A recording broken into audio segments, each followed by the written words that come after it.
I'm not going to say it. I'm not going to say it. Okay, I'm going to say it. We're live. Hi. Hey, guys.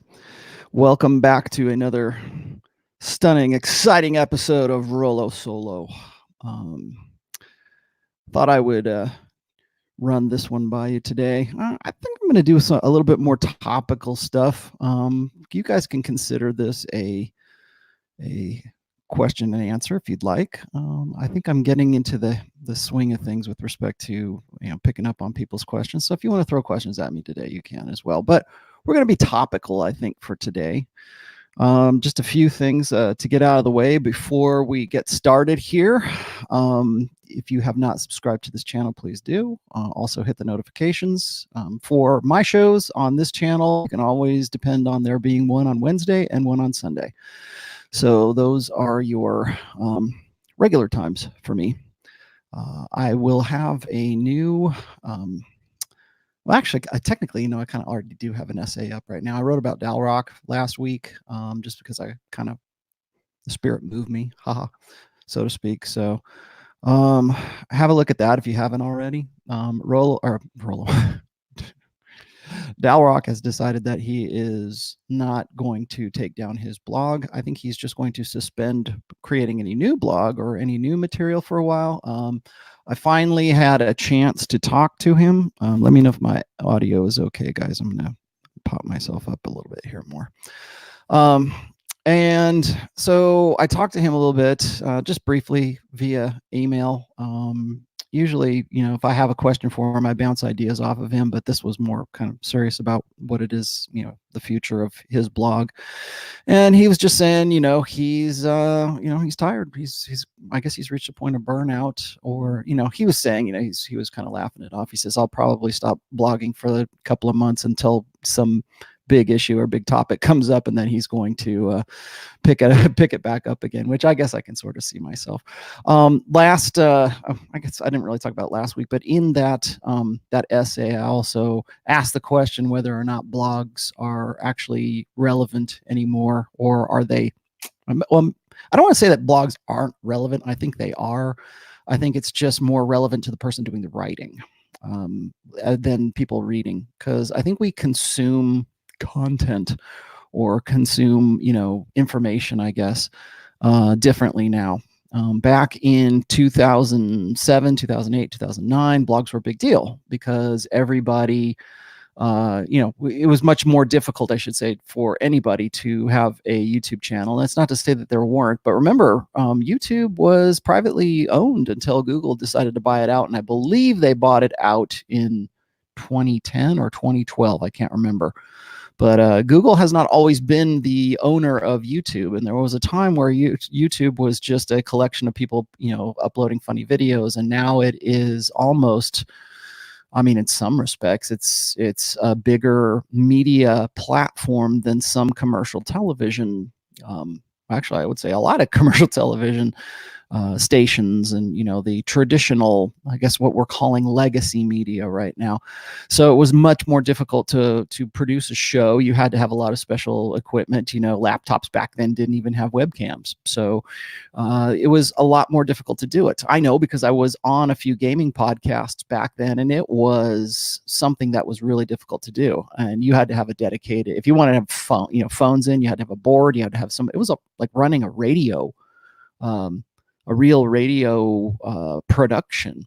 And so it required a lot of people and a lot of investment, a lot of team members. So now, I can do this solo, Rollo solo, right? I'm looking for ways to sort of improve my quality of my live casts here.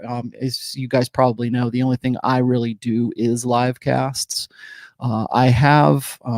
I've got this new little toy right here, and been experimenting with it right now. I'm just the reason I haven't put anything up just yet is because I'm trying to figure out how I'm going to do audio in a way that I think is well polished and works pretty well. Like, for me to talk into this mic right here, it's great, but it's a little more difficult when the mic is 30 feet away from you and you've got the thing going on. So I'm looking into some audio, some hardware actually for this stuff. I've got a kind of a little bit of a studio down where my music equipment. Most of my music equipment is downstairs in the garage right now, and I've got a section of the garage kind of walled off for my own use. So I'll probably be doing some stuff down there pretty soon. But again, I'm kind of trying to invest in some hardware right now. So if you want to help the show out, please do. Now's the time to do it, because I need to get a board and I need to get some other things here too that I think if I'm going to do this for real, I mean, once book 4 is out, I think I will probably focus a little bit more on my blog and doing this kind of stuff too. So there you have it. But anyways, getting back to what I was saying is, I can totally understand why Dalrock would get burned out. I personally have not ever taken a sabbatical from the Rational Male in going on almost 10 years now. It'll be 10 years pretty soon, but I started in August of 2011. That's when I started blogging. But a lot of the material that's on my blog, early material, I should say, that's on my blog, is conversation, debates, and just sort of back and forth that I used to have with a lot of the guys on the SoSuave forum. And that's another thing. How about that, right? I mean, are forums even a thing anymore? Does anybody care about forums? Is it all just Twitter and YouTube right now? Is that all there is? I've been talking with John from Modern Life Dating, and he was saying that there's a lot of sort of up and coming contenders, I guess, for social media, and how are we going to be able to sort of transition away from YouTube as people get deplatformed, or God forbid I get banned off of Twitter or something like that. What would I do? Where would I go? I'd probably still keep doing what I'm doing. It's, I don't do this for a living. It's not going to make or break me whether or not I have this going or not. I certainly don't make a living off of the very meager amount of subs that I have for this channel, but still good. It's not bad, but still under 100,000 subs is still kind of like, yeah, you're not even in the farm leagues yet. But I asked a question. I said, are blogs still a thing? Are they still worth anything? Are they still something that we should even think of? Because there was a time where the Rational Male, I was up around 600,000 or 700,000 views, and not like independent views, but just views per month. I was over 500,000 views for a while, and the traffic since I'd say 2017 has really dropped off. It's really declined, and a lot of that I think has to do with the changes that have happened in the manosphere. Royce is gone, or Hartiste is gone, so a lot of that interconnectivity that I used to have with these guys. Roosh was a good friend until he kind of flamed out around 2015, 2016. Now Dalrock is going.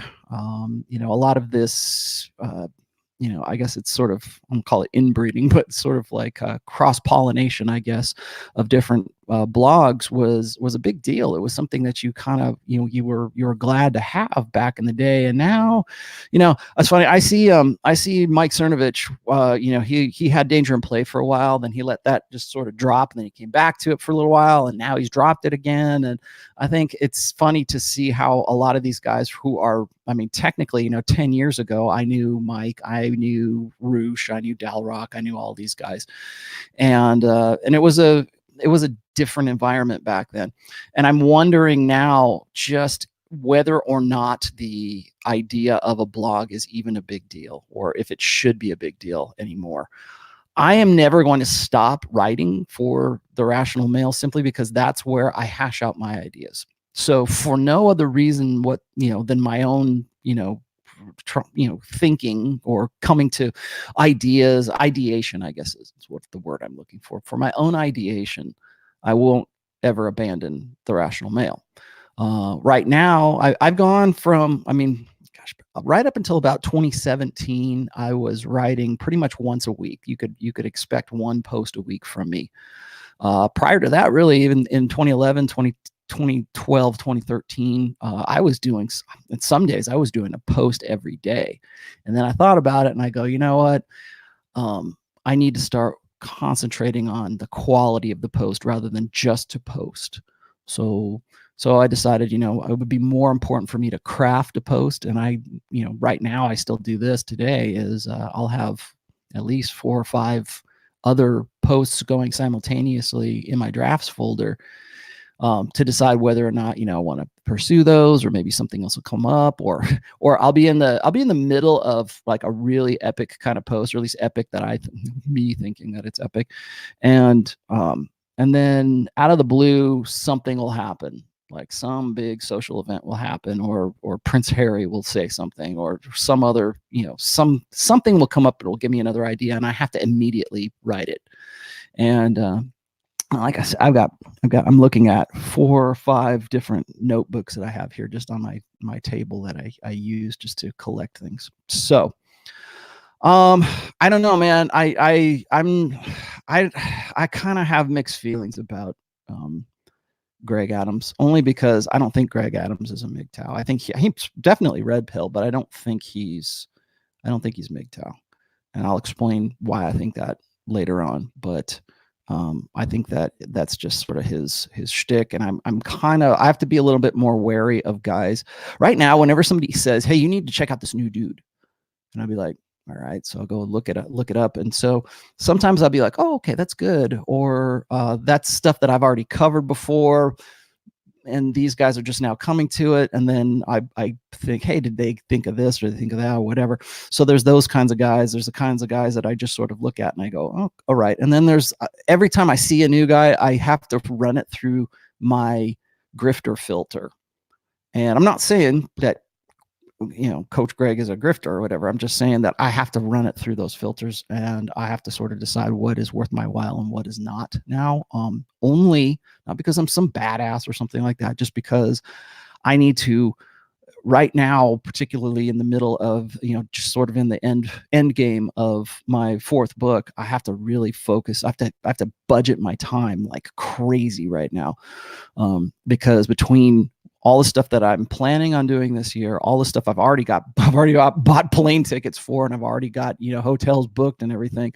I really have to stay on top of my game. So, I don't know, I might talk to him. I wouldn't mind talking to the guy. I know Donovan talked to Greg, but my hesitation with Greg is that it seems to me like he kind of did what Elliot Hulse did. And I'm nothing against Elliot. I did a workshop with Elliot, and I would very much like to work with Elliot Hulse, just on some topical stuff in the future.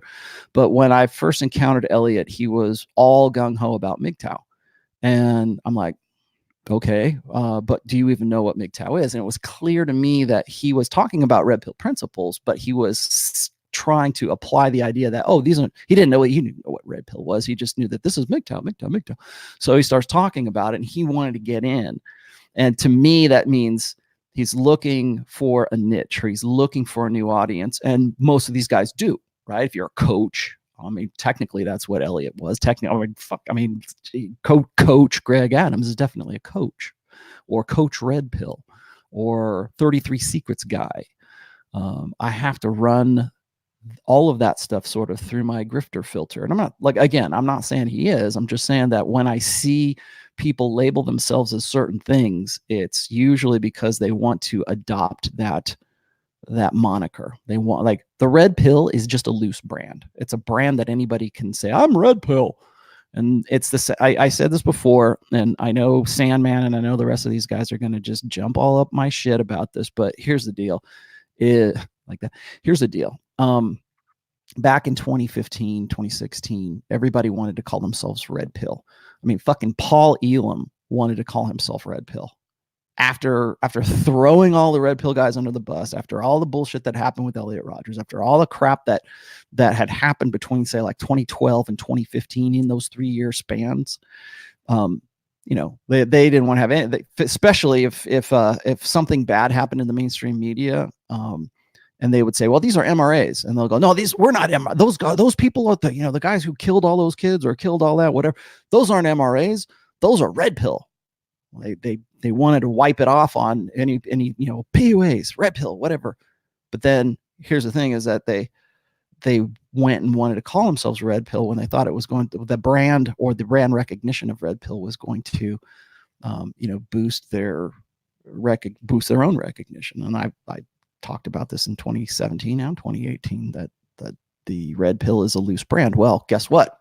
MGTOW is now the new red pill, or it's what everybody wants to call it anyways. So you get all the, and I understand because I went through this myself. So you get all these guys who are like, long old school MGTOW guys, and they get upset when somebody comes in and tries to redefine MGTOW for them. And they're like, fuck that, man. I've been MGTOW for like 4 or 5 years, right? Okay, but then somebody comes in and they use the MGTOW brand, because MGTOW is now the loose brand. It's not red pill anymore. It's the MGTOW brand. So when somebody comes in and adopts that, that's a PR problem for MGTOW. It was a PR problem for red pill as well. So until you have like these like defined ways of deciding what's what, I mean, a lot of people want that. How about RSD Tyler? Tyler Durden? You mean Owen Cook? I have talked with him. I don't think that there is anybody in the red pill, particularly in old school. Where is that? Corey Wayne. I don't have anything. I don't have anything against Corey Wayne. I used to kind of be a little bit hesitant about Coach Red Pill until Rich kind of vouched for him. He did an interview with him, and a lot of these guys, you can't be in the red pill community without having read something that I've done. And even the guys who hate my guts can't go through a fucking, podcast without mentioning something that I have said, something I've done, some kind of lingo that I use. They can't go through a whole thing without that. And the same thing with everybody else. And it's okay, that's fine. I'm, whatever. I've always thought of red pill as being a open source. So that's fine. It's one thing to explore ideas that are old school or new school red pill ideas, which we're going to talk about today. I promise we'll get to the topic today. But it's another thing to like start reading shit out of my book and saying, oh, I thought of this, that meme where it's like, oh, this is mine. No, this is mine. Oh, I made this. And fine. Like people kept saying, well, how come you don't give Rich any grief for copying your ideas? And I'm like, well, Rich attributes and has been for a very long time. So, okay, that's fine, whatever. But don't read my book. Don't, it's plagiarism is one thing. Discussing ideas is another thing. So that's why. And as far as Owen Cook is concerned, I don't have a problem with Owen so much. It's just that I have a problem when you get a guy who people respect and they look up to him for certain things, and then you can see that their business wasn't really based on what it is they were talking about before. Now it's something else. And it's like these pivots, and everybody does these things. I'll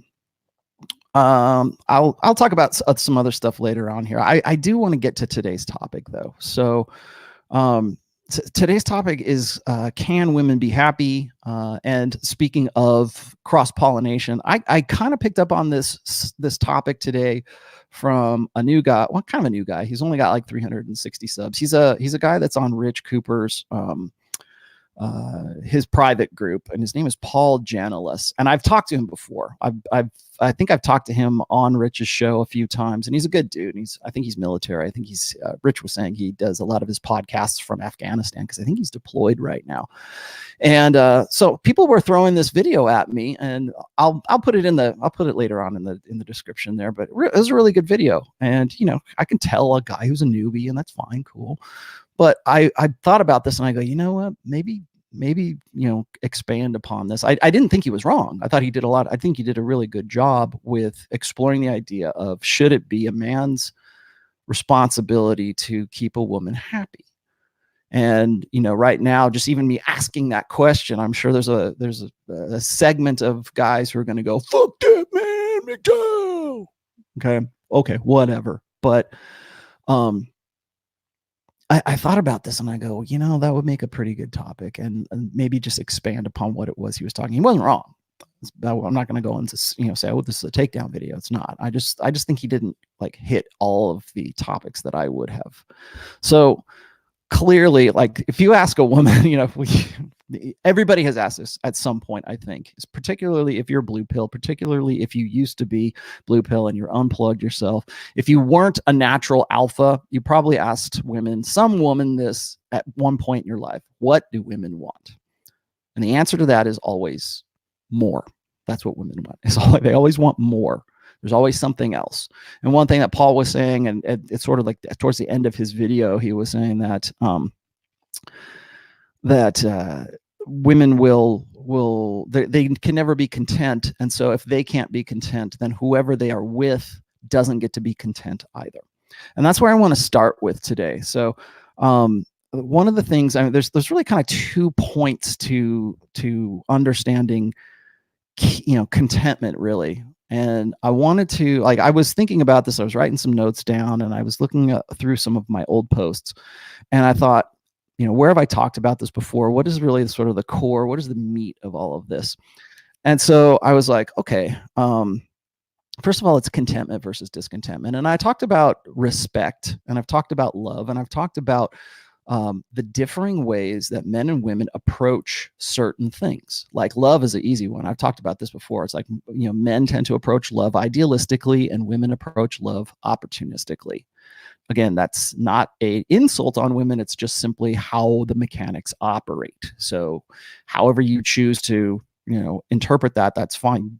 Go off into your corner and interpret. Respect is another one. For men, respect is something that has to be earned and merited. It's what I call the burden of performance. And if you want to call it the challenge of performance or the opportunity of if you want to prove to me that you're an optimist, great, go ahead and call it that. The only reason I call it a burden of performance is because it is something that women do not have. Because when it comes to respect, men must earn respect. They must become respectable. They must become somebody. They must become, whereas women just are. And I know people have tried to challenge me on this, but today's topic, we'll get to that too. We'll get to the differences. So that's one of the, I think, the innate differences between men and women is respect is implied with women. So if you are a woman, you're supposed to respect women, at least in Western culture, and even in some Eastern cultures too. Actually, a lot of Eastern cultures, the respect for women is at a default.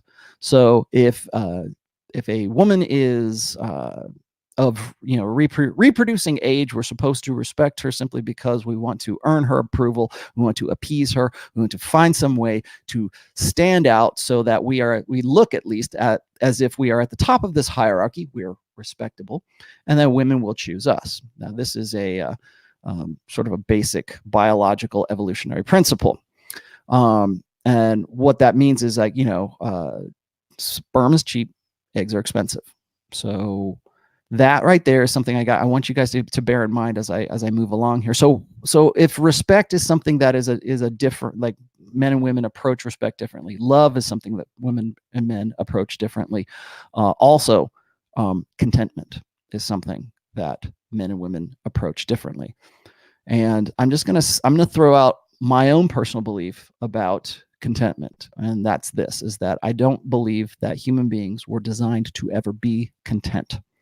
Now, if you're a religious guy, and Lord knows I've been talking about religion a lot lately, a lot of people will say, well, you got to find contentment in the Lord, or you got to find contentment in religion, or you can find, you can be happy wherever you are. It doesn't matter if you're in the pit of poverty or if you're like at the top of your game, you might not be able to find happiness or whatever. So let's kind of separate things here, because does contentment mean happiness? Some people can be contented in the struggle, in striving for something, in the work, in the journey. Right? It's joy in the journey, right? They want to be involved in some sort of problem solving, or find some kind of activity that leads to a goal, and that goal leads to some sort of success, and they keep going from there. One of the things that taught me this very valuable lesson about contentment, because for a long time, particularly when I was in my blue pill days, I used to think, and I think a lot of blue pill guys still think this, is that once you get to a certain stage, once you get that promotion, once you get that job, like when I was in college, when I was finishing up my degree, I was in my early 30s when I finished my degrees, and I was around like kids basically who were like, I was like 31, 32, and most of my co-students, I guess, my peers, were about 22 or 23, maybe somewhere in early 20s to mid 20s. And every damn one of them would say this. They would say, what do I need to learn this for? What do I have to take Western traditions for? Why do I have to have this? I'm never going to use this in my in my line of work? How is this supposed to get me a better job? Why do I have to know art history? Why do I? And I thought the same thing too. I'm like, this is kind of pointless. Why would I have to do that? And I know a lot of guys, and I don't mean to pick on Aaron Clary, but Aaron Clary has a really great book called Worthless. And it's about worthless degrees and how, college is pretty much it's a grift, right? I mean, right now it's a grift. It didn't used to be, but now it is something that pretty much is open and available to anybody. Whereas before it was a barrier to entry. You had to have money. You had to come from you had to have intelligence. You had to have money. You had to, and then of course, the idea was, oh, we're going to open it up to everybody. And so everyone has, it's the great American dream. Well, that became a grift. That's something that we can sell. It's like, I'm sure you guys have heard of diploma mills. Oh, did you go to, what is it, Phoenix University or something like that? We have diploma mills now. And, you can argue what's a worthless degree and what's not.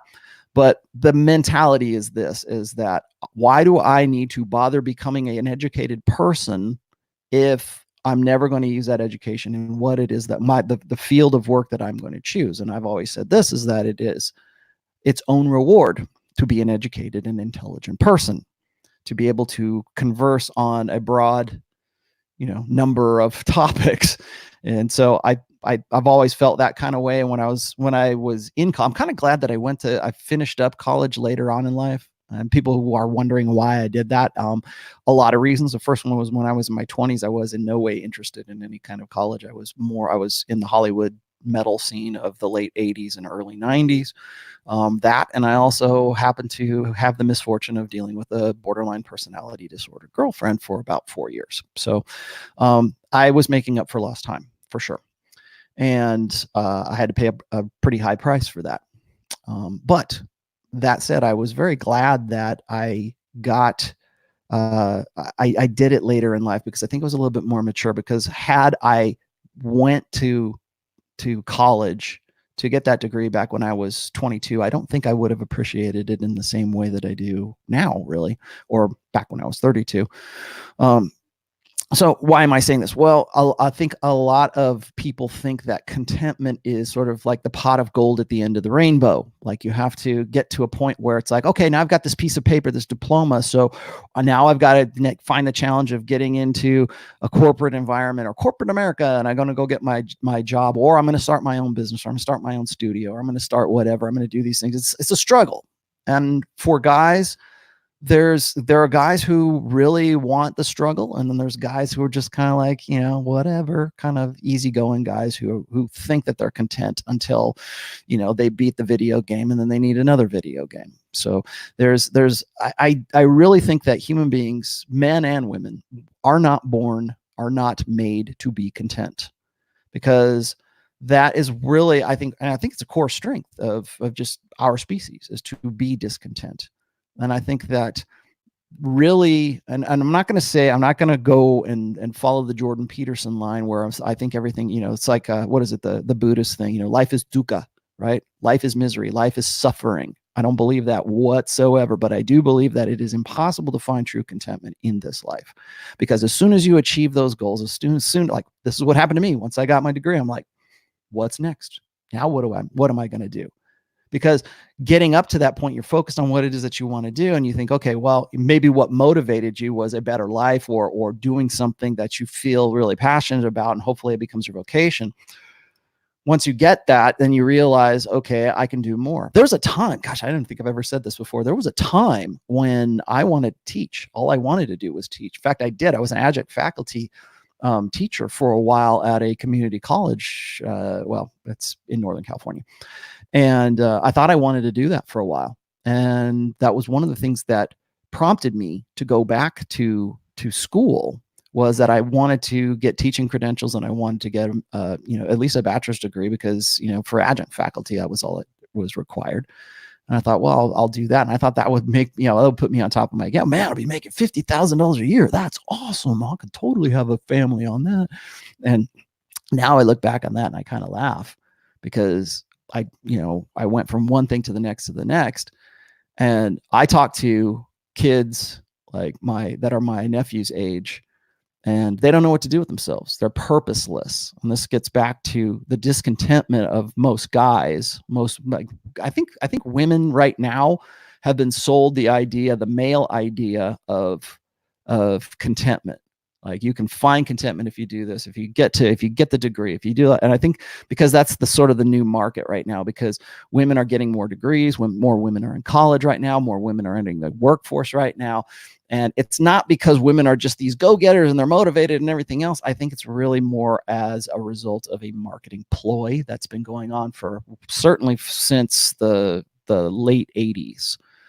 And I'm not saying there's anything wrong with women going into, as long as they understand the sacrifices and they understand the consequences of those decisions, and they assume those consequences on themselves rather than trying to blame it on men or foist off the responsibility of those decisions onto men, whether they be their husbands or they be men who pay, taxpayers or whatever else.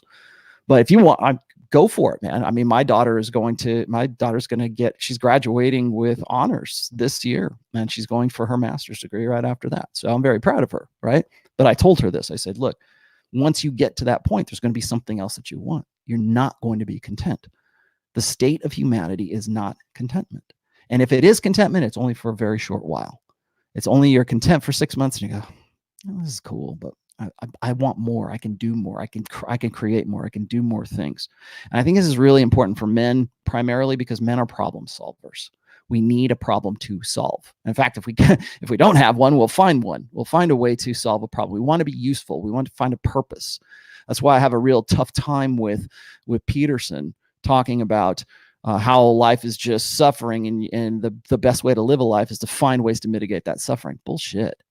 I think that life is certainly discontent, and finding ways to either deal with that discontent or be destroyed by that discontent.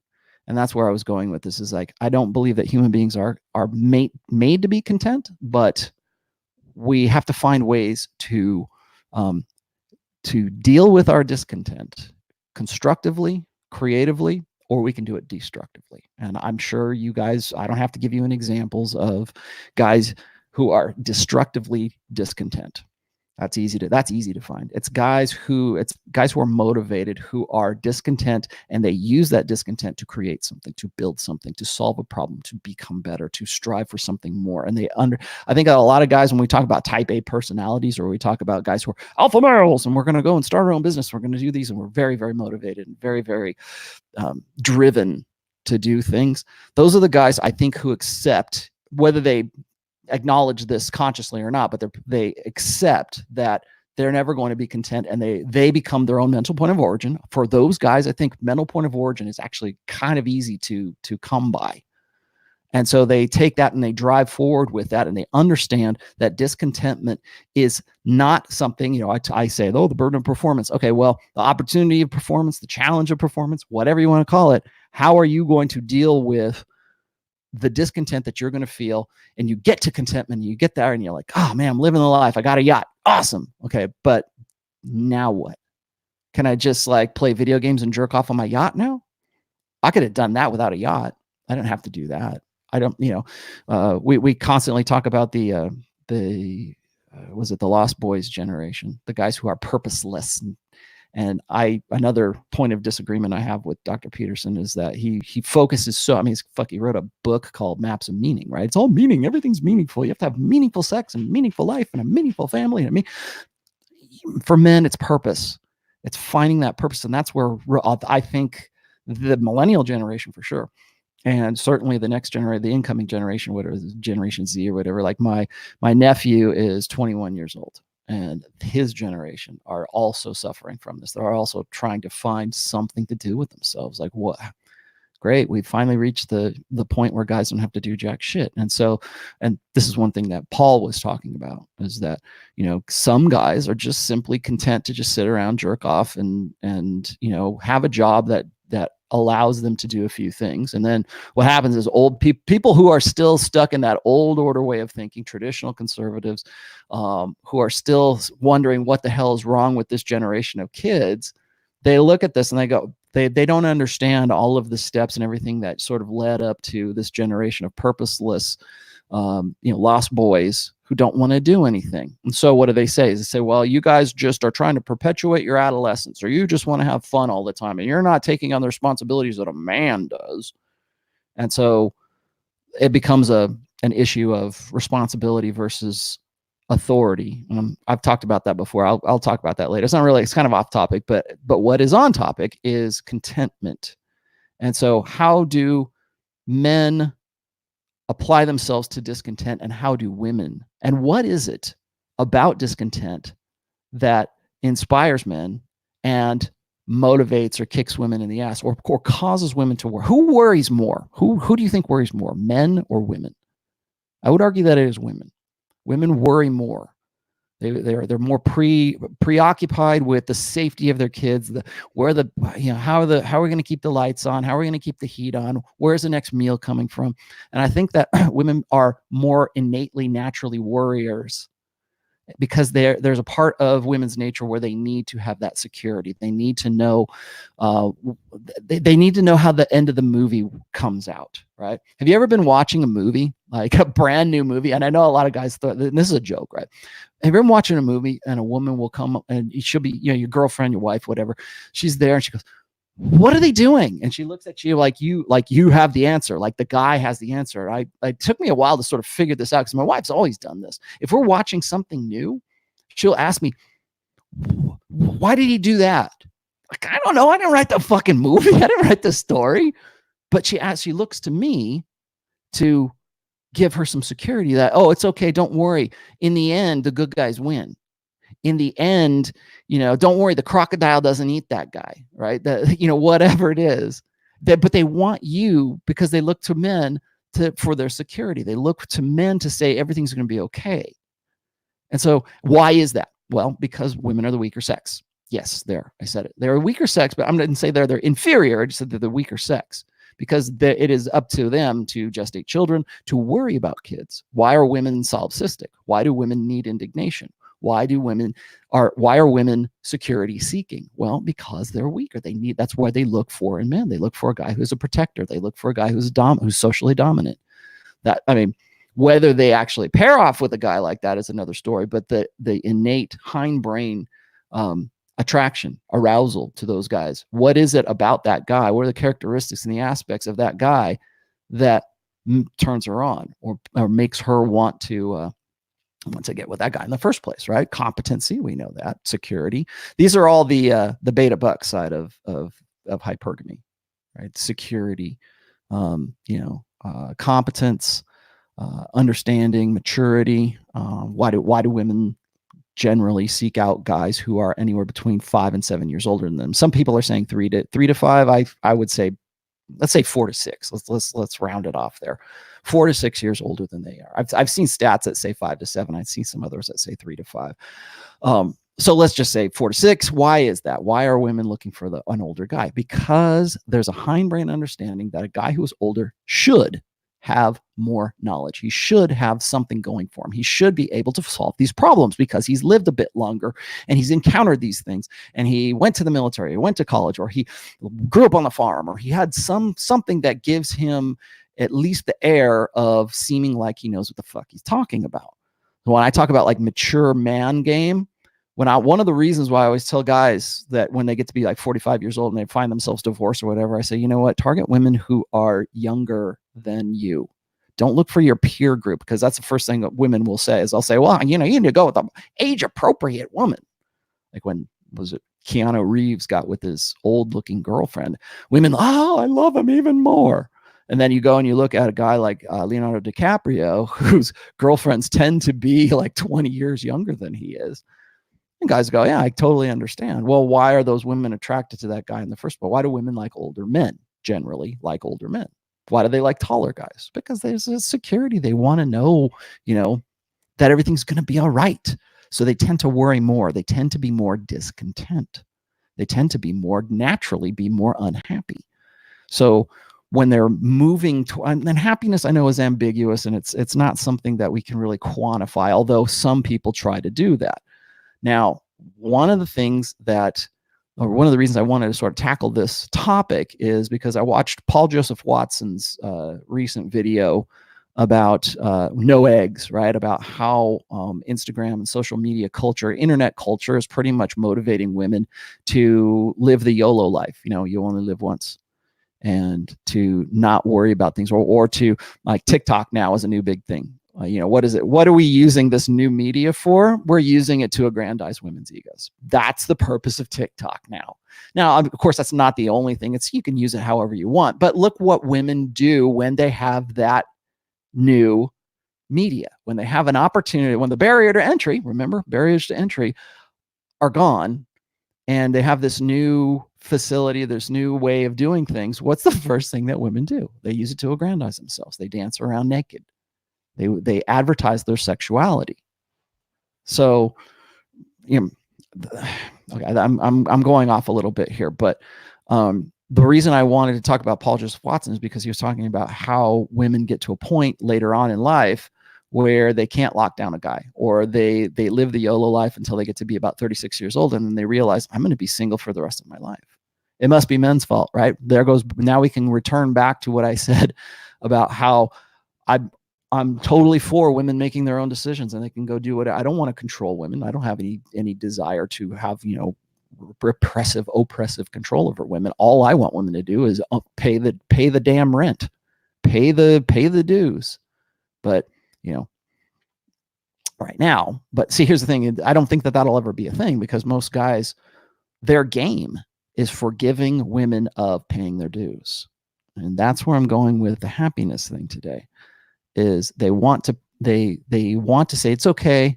It doesn't matter that you had, you know, 3 kids by 2 different fathers. I'll still marry you. I'll still forgive you of the debt that I'll pay the rent for you. All this stuff, all the consequences that you had to do, all the lifestyle that you lived before I met you. It's like what I call the betas in waiting. They're okay with that. That's their game, because they're so thirsty, or they're so destitute, desperate, whatever. That doesn't even those words don't even begin to describe what I'm talking about. It is this sense of identity that is built around the idea that it is a man's duty to satisfy a woman. It is a man's duty to make her happy, or at least to strive to make her happy. And for a lot of guys, that striving, that push to try to satisfy that woman, that becomes their identity. That becomes what they're about. And they expect everyone else to do it too. We've been doing that for a long time. I mean, really, if you look at the old social order, if you look at the old sociosexual order, where women used to select men based on their provisioning, their capacity to provide, their provisioning capacity. If you look at what, you know, what men used to build themselves up for, because that was the only way they were going to get laid, or it was the only way they were going to have a family, or it was the only way they were going to do something with their lives. When you look at the old way, you can still see how that can be sort of consuming. Like, guys, especially if a guy thinks the only way I'm going to solve my reproductive problem is to marry a woman, to make sure that I've got I've got a nice nest here. I've got little shiny bits of copper and rings and things in my nest. You know, it's like the birds like that decorate their nest, or they make the beautiful nest so that the female bird will want to come in. That's a human game as well, is having the nice place, having the nice provisioning, saying, look, I can provide you with all this good stuff. That used to be a game. That's not the game anymore. But guys still think that. And the old school blue pill way of convincing guys what is attractive and what is not attractive to women was founded on the idea that your duty as a man is to satisfy women, is to in some way perform for women.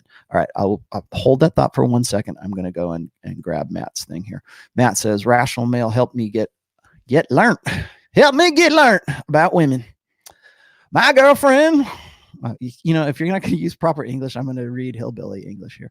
My girlfriend is for to be her own woman, but how do I help her get a passing grade learning when she is too stubborn? I like that. Too stubborn to let me help her with her book learning. Well, shit, Matt. Why didn't you say so, son? Okay, so why is it your duty to help her get her book learning done.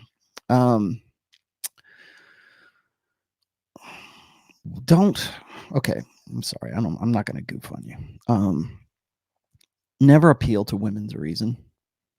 And I'll tell you why. The guys who are happiest with women don't try to reason with women. And why do most guys try to reason with women in the first place? Well, first of all, they're taught, particularly in the blue pill conditioning, they're taught to think that men and women are just the same, right? It's that blank slate equalism that we've been like clinging to, old order thinking, clinging to for a long time now. Men and women are just the same. So what does that mean? Well, as a man, it means that she's got to be just as rational as I am. And so therefore, if I sit her down at the table and I negotiate desire with her and I say, look, honey, I'm going to go out and mow the lawn and I'm going to go till the fields and I'm pick up the dog shit. And guess what? I'm going to do all these chores around here that you want me to do. And that should make you hot and horny for me. So let's deal, right? Negotiation. Why not? That's, open communication, everything that I'm taught. Negotiate with her. Even fucking Jordan Peterson. You need to find a woman that you can negotiate with to marry. That is ultra blue pill thinking, because you cannot negotiate genuine desire. There has to be an innate, natural, like carnal lust for you. Base. You know what? I'm going to say it right now. You need to have a relationship that is based on the hell yeah principle. I talked about this last Sunday. You need the girl who's going to change religions for you. You need the girl who's going to be so into you, she's going to, break you out of jail. So that is the kind of desire that I'm talking about. That's a kind of, drive. But if you think that you're going to sit down and you're going to explain to her, look, here's what I'm going to do. Here's the game. Here's the game you and I are playing. So let's stop playing this game. And guys want that too. And why are women stubborn? Okay, so here's the thing. Have you seen, gosh, I should go dig it up. There's a really great, it's a good video. I think pretty much everybody if you're in the manosphere, have been in the manosphere for, the last 3 years, you probably come across this video called "It's Not About the Nail." God damn it, I should cue that up. If you haven't seen it, just go on to after this video. Don't go away. But there's a great video. It's called "Not About the Nail." And what it is it's this couple, and it's meant to be comedy, right? And this woman is talking about this pain that she has in her head, and she's just going all over it. And she's just, really just this exercise and just mental masturbation for this woman. And she's got a nail right in the center of her head. And the guy's sitting there and he goes, well, you could probably live a better life. You'd probably be better off if we just got that nail out. And every time he mentions the nail, she goes, it's not about the nail. Stop talking about the nail. It's not the nail, blah, blah, blah, blah, blah. Right. And she starts rattling on again. And he does it again. It's a joke, of course, but it's a funny joke because it sort of describes the idea between what women aren't problem solvers. Well, they aren't the problem solvers that men innately are. Men are innate problem solvers. We're deductive problem solvers. We see and we say, okay, look, you got a nail in your head. Let's get that out of there and you can live a better life. It's not about the nail because a woman wants to have that there. She wants something to talk about. She craves that discontent. It would be easy to solve her problems, but it's not about the nail. It's not about the problem. It's about what she wants to say. It's about feeling heard. It's about the attention. It's about the validation that comes with that. It's about the emotions it's about the feels. And that's why I said you never appeal to women's reason, because they approach things differently. We've already talked about how they approach love differently, and they approach respect differently. And now we're approaching happiness differently here. Contentment, happiness, however you want to call it. And how do they approach that? How do women approach that discontent? Well, that discontent is rooted, and this is my theory, is rooted in the idea that women need security, that's why they worry. It's that worrying. It's not actually, it's what drives them onto something else. How am I going to get the babies fed? Oh, they're fat. The babies are fat. We'll go to McDonald's, we feed the babies. We've pretty much taken care of all of these worries that you have, but you're still going to worry about them because it's in her nature to worry. It's in women's nature to feel insecure and to want reassurance all the time. So when I talk about, and thanks for that question, dude. So why is she stubborn? Well, she's stubborn because she wants to feel something. She enjoys the feeling. Why are women innately drawn to indignation? I have a really great post, and if you haven't read it, actually, I think it's in the first book. It's called Indignation. And in there, I kind of break down why is it that women constantly want drama in their lives? Why is there always a fucking problem? Why is there always, like, for most guys, we would just want to go do our work, come, solve the problems at work, and they don't want to have problems at home to solve as well, because we spent all 10 hours solving other people's problems. We come home and we got to solve her problems. We got to solve the kids' problems. We got to solve the dog's problems. Guys want to say, you know what? Can you give me a fucking hour? Can you give me 2 hours? I just want to chill. I want to, do whatever it is that I do to chill. But that's not it. That's too much to ask a guy to do that. Especially if you're in a relationship with a woman, and women are going to go and default to insecurity, because it's that test. It's that testing to say, is this guy the best that I can do? Is this guy really as competent as he says he is? Oh my God, I committed to this guy. This is the hindbrain thinking. Oh my God, I committed to this guy. Well, let's see if he's really the shit. Let's see if he's really the guy who can solve these problems. Let's see if he's really the guy who can put food on the table and can keep the lights on. And oh my God, I've just committed to this guy, and I've pretty much sacrificed all of my beauty and all of my capacity to arouse other men. And I hope this guy's the real shit. I hope he's the real deal. How do I find that hindbrain? How do I find that out? I shit test him. So that's why she's stubborn. Okay. If you think, never appeal to women's reasons, because women prioritize emotion before they prioritize reason. I'm not saying that women can't be rational. They can learn it. But the natural state, the first inclination, the first impulse, the reflexive state of women is to go from instinct to emotion and then to reason. For men, it's usually the opposite. It is instinct, reason, and then emotion. But then women are going to listen to this. Oh man, these stupid emotional betas. Yeah, there's a lot of emotional men. There's a lot of emotional guys. And guess what? They had to learn to be that way.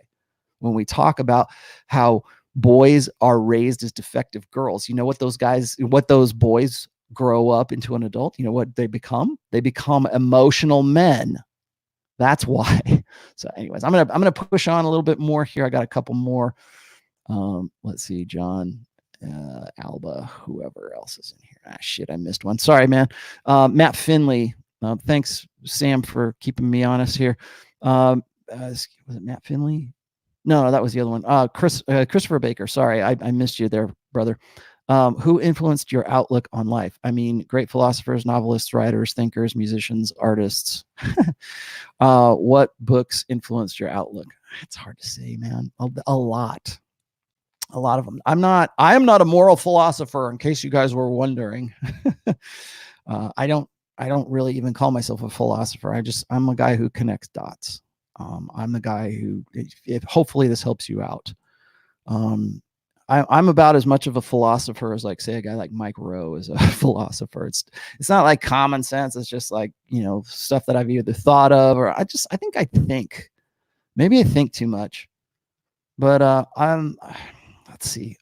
Books. People ask me about books. I think 48 Laws of Power, Robert Greene stuff is great. Now, is Robert Greene a great philosopher? No, but he's really good at collecting all of the ideas of great thinkers and great minds and putting them into one book. So I certainly thank him for that. And I think he's a good dude. I think when people look to Robert Greene, the man, for some sort of inspiration, they kind of get a little disappointed at the guy, but his book and his work is fantastic.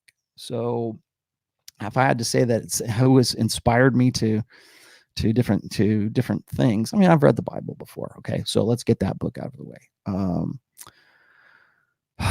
Gosh, I don't know. Man, that's a tough one to do off the top of my head. I mean, I could say Aristotle or Socrates or Plato or whatever. I could rattle off a bunch of stuff, but I think, one of my favorites, actually, this is going to sound really weird, but like Frank Herbert, who wrote Dune, is actually an amazing thinker. Musicians, artists, novelists. Ernest Hemingway actually is one of my favorite novelists or writers, I think, but he taught me more about the craft of writing than anything else. artists, musicians. Well, I mean, other than like the guitar players that have influenced me, which I don't know if that really counts. You know who I will tell you this is I have a different appreciation. I probably might be a little shocking to people, is because people think that all I do is listen to heavy metal. I think that some of the greatest songwriters are country musicians or country writers, like Johnny Cash, fantastic songwriter. The writers who can tell a story, like Billy Joel is an amazing songwriter, because all of his stuff makes sense. It's all a story. And if I could be that kind of lyricist or that kind of like poet or whatever, I would want to be along the lines of those guys. Chris Cornell actually was a fantastic songwriter as well. I like those guys a lot. I just finished the second reading of Alpha God. I thought that was really good. I read a lot. Like right now, I need to get back into reading fiction again, because I have read so much heavy, deep shit. For 2019, I read Alpha God. I read Promiscuity by Tim Burkhead. I read The Blank Slate by Steven Pinker. The Boy Crisis by Warren Farrell. There's another book that really influenced me, was it Why Men Are the Way They Are. That was one of my favorite books by Warren Farrell. But like guys like Warren Farrell, guys like Steven Pinker, guys like even Jeff Miller, who I think is actually a great thinker and is a pretty interesting dude, even though he hates my guts. I think, I mean, there's always going to be disagreements I'm going to have with everybody, but these are the guys who I get really frustrated with, because they're amazing researchers, but the conclusions that they come to, which should be obvious to anybody, are always precluded by what is sensible for them to say in a gynocentric social order. So, it's like they can, I think Steven Pinker has a potential to be the most red pill dude in the world. Even Jordan Peterson, great thinker, but not red pill. Not red pill with respect to what I talk about with respect to intersexual dynamics. He's all one-sided, and I'm going to get to that one-sidedness here in just a second.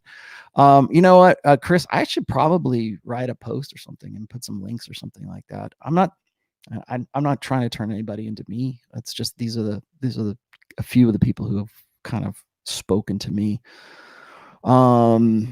Let's see. John Alba says, thoughts on tradcon egalitarian idea of agreement in marriage. Husbands expected to make major decisions only if the wife is in agreement. Oh boy, John Alba, have I got a podcast for you. Excuse me, I'm having my bulletproof coffee right now. It's really good.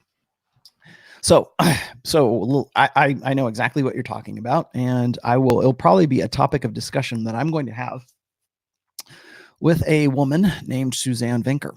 And this is one of the bigger points of contention, I think, in that I have anyways with tradcons. And I know that a lot of MGTOWs love this debate, which is men have no authority, so there's no point in getting married. Why get married if you don't have any say in your marriage? I got into this with when Andrew Yang was, I think he was on the campaign trail. He was with his wife, and his wife they were talking about some subject, and I can't remember what, was some sort of like a political initiative. And his wife said, just like casually says, yeah, this issue is so important. It's the one reason why I let him run for president.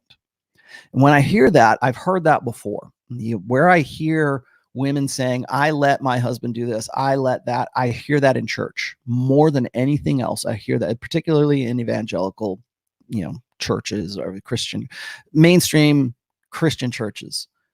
And I think that there is this tacit understanding amongst women, and you don't have to be religious to know this. It's, a religious marriage to know this, but this is where I hear it the most. One of the crises that's going on in American evangelical really Christian cultures, is this understanding that men are supposed to have this responsibility. Like I was saying before, responsibility versus authority. And so I'm going to talk about this with Suzanne Vinker, because I agree with a lot of the stuff she's saying. And like people want to throw, oh, damn. Thanks, Chris, for that $10, brother. Much appreciated. So people throw things at me like particularly in tradcon cultures, that it's always like things like PragerU, or I'll get into it. I mean, I don't lock horns with Dr. Piper all that much. Dr. Everett Piper, he's a guy who is on Pat Campbell's show quite a bit. I like the guy a lot, and I think we have a lot of common ground. The one place we don't have is responsibility versus authority. And so when women say, I let him do this, what that is it's sort of a subconscious hindbrain understanding that that woman is in the driver's seat. She is already in a state of authority. She understands that she is. And so what I'll hear is something like this. They'll say, well, we have a problem. We have a crisis in the church, and we have a crisis of masculinity, or a crisis of manhood. And they'll point out all of these things that I just pointed out a second ago about how men need to man up, how men need to stop prolonging their adolescence and plan for the future, to be a father, to have a good job, to get the house, to live the old school, old order thinking that we still think should be valid or should be in some way satisfactory, or what we think of as validating to a human male in 2020, even though we came up with the idea back in 1920. I don't know, whatever. But women understand that. They'll say that they understand that well, men are shirking their responsibilities. They need to step up to the plate, and they need to man up, and they need to do all these great things. But the problem is they have no authority once they get there. And yes, I did see the turd flinging monkey video about this, where he challenged the guys from PragerU, and I 100% agree with him. Is that it makes no difference. There is responsibility without authority is slavery. And that's where most guys are today. And you know what? Women know that. They know that they are by default the default authority in a relationship or in that marriage. Now, guys will say, well, not in my marriage. I did this, or I did that, or I kind of locked horns. I debated this with Dr. Piper. I said, why would any guy want to, because I was arguing against marriage. I said, why would any guy want to get into marriage today knowing that it's all responsibility and 0% authority? Like if the guy says, hey, I'm going to say I'm going to have the decision-making, capacity. I'm going to be the guy I'm the head of the household. I'm going to decide where the family's going to go. I'm the man, right? But women know that you're not. That's why they default to reflexive words like, I allow him to do that. You have to, I've heard this before. You have to allow your husband to lead. Well, if you by those words, by saying that, you're saying, I have the authority, but I'm going to give him the driver. I'm going to let him, it's like driving the car and grabbing the little kid and putting it on your lap and letting the little kid, drive the car. That's the mentality right there, which is, the guy can occasionally come over and drive, as long as he doesn't drive off the cliff, or he doesn't drive us somewhere that mommy doesn't want to go. But women will say, well, I allow him, I got to let my husband be the leader here. It's no longer his authority, because she can take the kids. It's everything is in her favor, with respect to modern contemporary marriage. That your kids aren't yours, your life's not yours, your wife's not yours, the house isn't yours, the dogs aren't yours. There's no sense of ownership. So why would guys want to sign up for that? And then that gets back to today's topic, is like, why would you want to make a woman happy when you have no authority? When you have nothing that, like, how can women find a guy respectable when she already knows in the back of her head that she's the one who is the default authority in any relationship that they have? The only time that men have authority is when they're not in that relationship, when they're not in monogamous relationship. So, and guys will say, and I realize I'm kind of harping on a MGTOW line here. I get it. They will say, well, why would I bother? Why would I want to do that? First of all, I'm not in the top 20 percentile. And even if I was, and I got into that relationship, even guys who are like super, super alphas, and women want to default to them, at the end of the day, if the cops come to the door, they're taking him away to jail and not her, because that's just how things work. And I've talked about this, of course, with Tate before, with Andrew Tate. Tate says, if that's the case, then leave. Okay. So if you want to get married, if you really feel strongly, if you're a tradcon and you're watching this and you go, this Rollo guy's full of shit. If you think that, if you feel that way, then it is incumbent upon you to not get married, or if you do get married, to have it as a religious, like what Dr. Piper calls a covenant marriage. So you don't involve the state. And even then, if you're living with her, the state still considers you to be man and wife. If she has a baby and it's not your baby and she puts your name on the birth certificate, guess what? You're still on the hook for 18 years. It's because that's how things work here. So leave. You have to get out. You have to go to Romania. You have to go someplace where that's not the case. And those places are getting fewer and fewer and fewer. So why do they do that? I think one of the things is women want to default to the man. They want the guy to have that authority. And that's why they feel like, oh, I got to let him do that. I got to allow him to. Like, I have to remember I was talking about who worries most, men or women. Well, they want to say, well, my man has authority. My man has responsibility and he has authority. He's the one who makes the decisions. I always tell, and that might be the case. You might find, I can probably, it works out in my relationship. Like, I could tell you right now, I might like have my wife walk in here and say, who's the authority? And she say, you're the authority. You're the decision maker in this. Right. But I know, and she knows, that if it really got ugly, she can go do whatever the hell she wants. There's nothing I could do to stop it. I would like to say, well, we have an arrangement. We understand each other on a different level that is set apart from that. And I can try to explain that to guys till I'm blue in the face, but it doesn't make any difference. People wonder why, like, I'm against marriage. I'm not against the institution of marriage. I'm against the idea that I didn't know it was going to be like this, or I'm against the I didn't see it coming marriage. I'm against the idea of guys getting into marriage under false pretenses, and those false pretenses are becoming harder and harder to enumerate as we go into the future. I think what you're going to see pretty soon is you're going to see that because there is such a lack of authority and a onus of responsibility on men, more and more guys are just going to say, fuck it, I don't want to deal with this. I'm going to go big toe. I don't think that that's a healthy way to have a relationship. I don't think that that's a healthy way to have men and women relate to one another. Like I said, I think marriage as an institution is a fantastic idea. But I think it's an idea whose time has come and gone. And what's coming next, we can have another show about that. What do you got here? Karen took the kids. Oh, do alphas show proclivity towards domestic violence against women? Figured you might have come across some data over the years. Well, again, what's your definition of alpha? We can go and get into that again. Men are more prone to violence, period. End of story.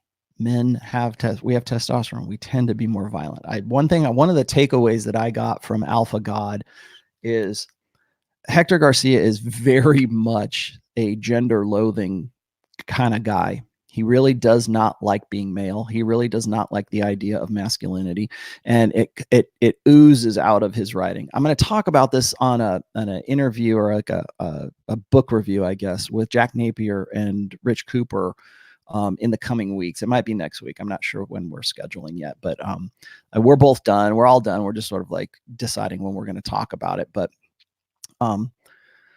yes, men are responsible for violence. Guess what? That's how we are. We're violent. We're violent. We're the more violent sex. Okay. You can decide to control that. You can be creative with that, or you can be destructive with that. But that's the truth. Is men tend to be more violent than women. And I'm sure there's like MRAs are going to say, well, what about this? Or what, there's still domestic violence. Yeah. Okay. But historically, from a biological perspective, men are more violent. We have testosterone. We have more anger. We tend to be more angry, right? Women tend to be more agreeable. Men tend to be more angry, right? I think that we're trying to change that. I think we're trying to come across some way or find some cute way to explain away why it shouldn't be the case. But at the end of the day, we've had ways. Why do you think we want to sedate young men so thoroughly with pornography and drugs and everything else. You know, why do you think that it is so difficult to get testosterone replacement therapy for guys? Because that might lead to domestic violence. Sorry, we are, but here's the thing is we have to learn to live with that. We have to find a way to live productively and socially and everything else. Are alphas more prone to violence? If by alpha you mean the guy who is your stereotypical Chad, your stereotypical bodybuilder dude, well, I don't know. I don't necessarily know. I've seen some pretty violent betas, because betas get to the point where they don't find healthy outlets for it. Right? They don't do MMA fighting. They don't find any releases. I think at least if you're going to talk about, again, stereotypical, archetypal, typal alpha male guys, they tend to find releases for that. Sports, weightlifting, boxing, whatever. So I don't know if it's necessarily typical, but let's see. What else do we got here? Who gave me this? Hello. There it is. Brian Porter says, "Hey Rollo, what does a woman say when she says I need space? I'm thinking of giving her space permanently. She said she is too young for me, 12 years difference. Has no desire, but does not want a divorce." Oh, so you're married to this person. Oh, that's different. When a woman says she wants space, usually it means I want new dick. It's not I need space, I need time to figure myself out. It's I need space away from you. I want to go on a break away from you. Yeah, add the word away from you, and you'll probably figure out what it is that she wants. Remember this. I just talked about this recently. I had a guy who told me, I read this, I think it was somebody tweeted this to me. They said, I have a friend who is getting married pretty soon, and it was me and him and his fiance and my wife, and we were at a social gathering or something, and the conversation was going on, and this is his fiance, and he said his friend's fiance said, "You're like the girl in this relationship. You're like the girl."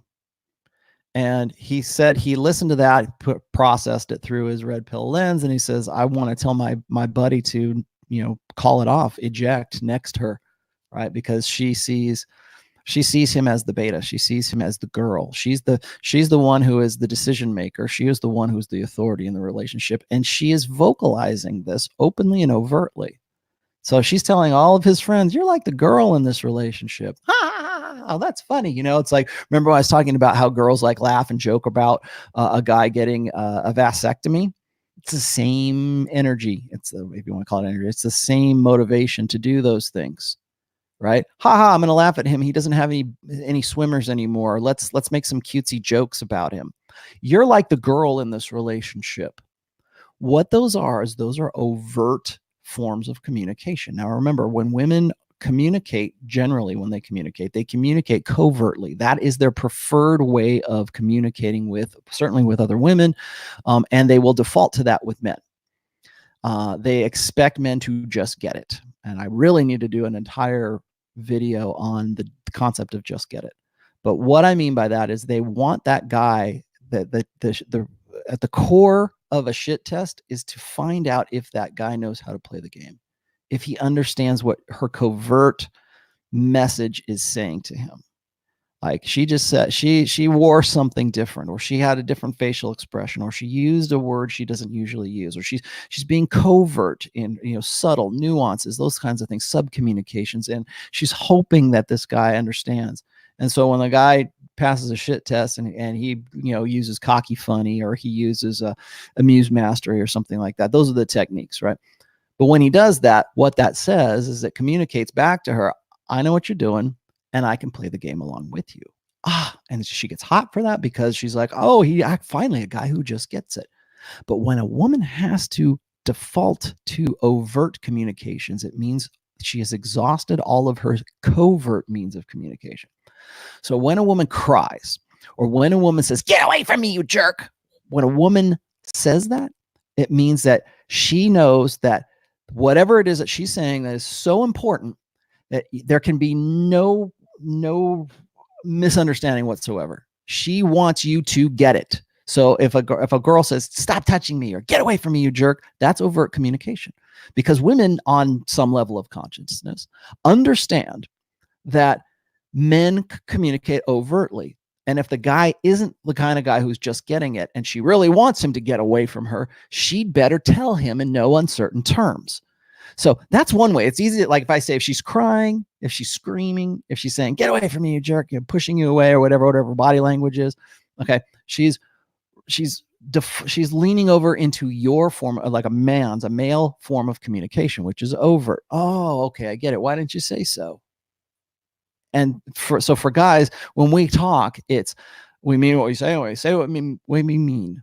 And so when a woman does that, now that's like I said, that's the more extreme, but like in this case, it's not quite as extreme. When a woman says, I need space, or I want a break, or you're like the woman in this relationship, she's telling you in your language, your overt language, and it is up to you to listen to that. So eject, next her, give her exactly what she wants. Because when a woman says that and she's at the point where she's using overt communication, you're already done. It's time to next and say, "It's been great. Thanks. I'm going to go get with this new plate. I'm done." Because once that happens, it's not negotiable now. The idea that you could like sit back down at the table and go, "Oh, you need space? Shit, just come here and sit at the kitchen table. Now, what is it that I need to do so that you don't need space? What is it that I need to do to make you happy? What is it that I need to do to get you to spread your legs for me and want to fuck me like you did when we were in, in our 20s? That doesn't work, man. If she's already moving, if she's already moved past covert communication into overt, it doesn't make any, it's go to all the fucking marriage counseling you like, because that's just last stop before toll, man. That all that is just you wasting the time and money, and to say that you tried to work it out and it didn't work out. Because at that point, remember, women, when they want to break up with you, they broke up here a long time ago. That's leaving you is a formality. I need space. That's a formality. So my advice to you is just bug out, man. You're done. Sorry, man. I know sometimes it's bad news. Sometimes it's bad news. Sometimes Rollo doesn't have any good news for you. I'm sorry. I don't have anything. I have lots of things positive. I think a lot of people get a lot of hope. I think a lot of people get a lot of value. If you didn't kill yourself, obviously you got some value. You don't have any positive things. I mean, well, here's the positive thing. Guess what? It's positive that you're not with some bitch or you're trying to figure things out who's already done. Okay, good. You know, it's positive. You dodged a bullet. That's positive. There you go. Rollo's positive. All right. What does YOLO say? Hi, YOLO. Hi, would you explain? I got to get back to the rest of my notes here, guys.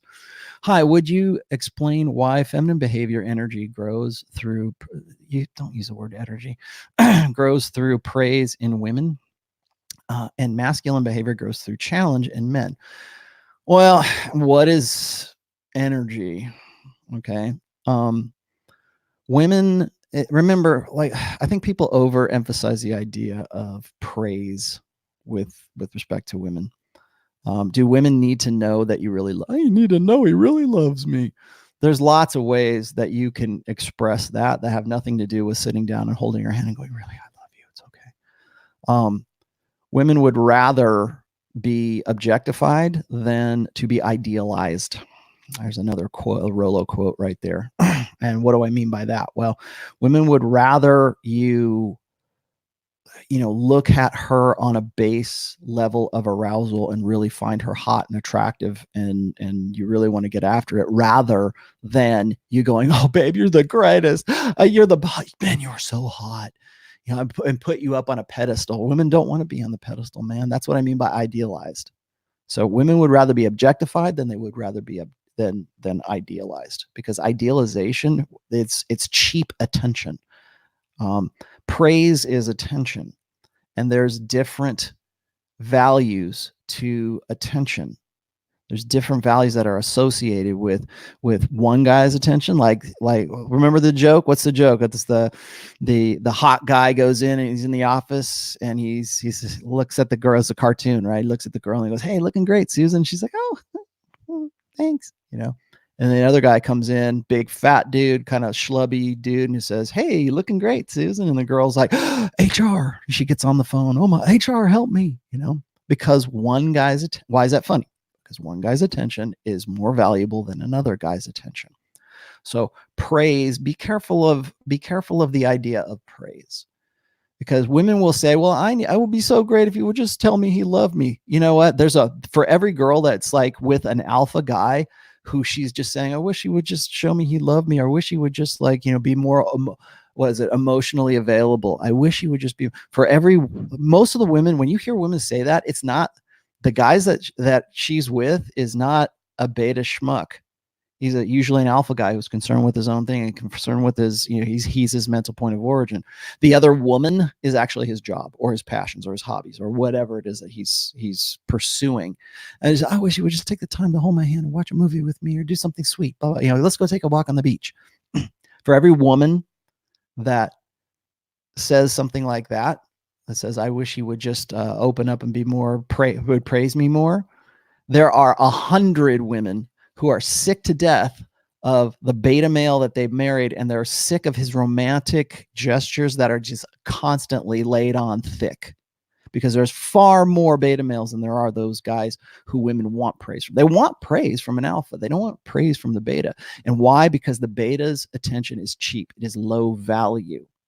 So when women say, you know, or like just what you're saying right here, praise, women's behavior, energy grows through praise. What the fuck is energy, man? Tell me what that is. Like her self-esteem, is that where women get it?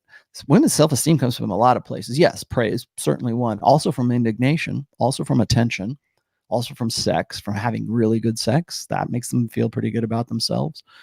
Status, you know, finding a security. There's another one. So there's a lot of, it's not just praise, but I get what you're saying. And masculine behavior goes through challenge. Masculine behavior, like, again, behavior is a lot of things. Are we going to talk about what's important to a guy? What's your purpose? What's your meaning in life? Okay. Masculine behavior is what you use to solve problems, to live a different, like, it's how you react. It's not, it's, you know, when I talk about mental point of origin, or I talk about the red pill, I always say you need to get to a point where you've internalized all this stuff so that it is second nature to you, so that you don't have to flip through your notebook and go, "Oh, well, Rollo said that in a shit test I'm supposed to do A, B, C, or D. I think I'll go with C today." You know, I know it needs to be something that it needs to become part of your personality and who you are, right? So whatever it is that's in your head, that's going to prompt the behavior or prompt the response. So, but I kind of get what you're saying. I think you probably just didn't really, I guess, articulate it the way that you probably thought you were. So yeah, challenge, the burden of performance, is something that, you know, guys want to solve problems. We want to build. We are idealists by nature. Okay. We see a river and we say, "I wonder what it would look like with a bridge across it." Boy, wouldn't it be great if we could make these machines that we could fly in the air? How cool would that be? Wow, look, you know, let's build a boat. Let's do something. Let's affect our will on our reality, on our world, on our environment.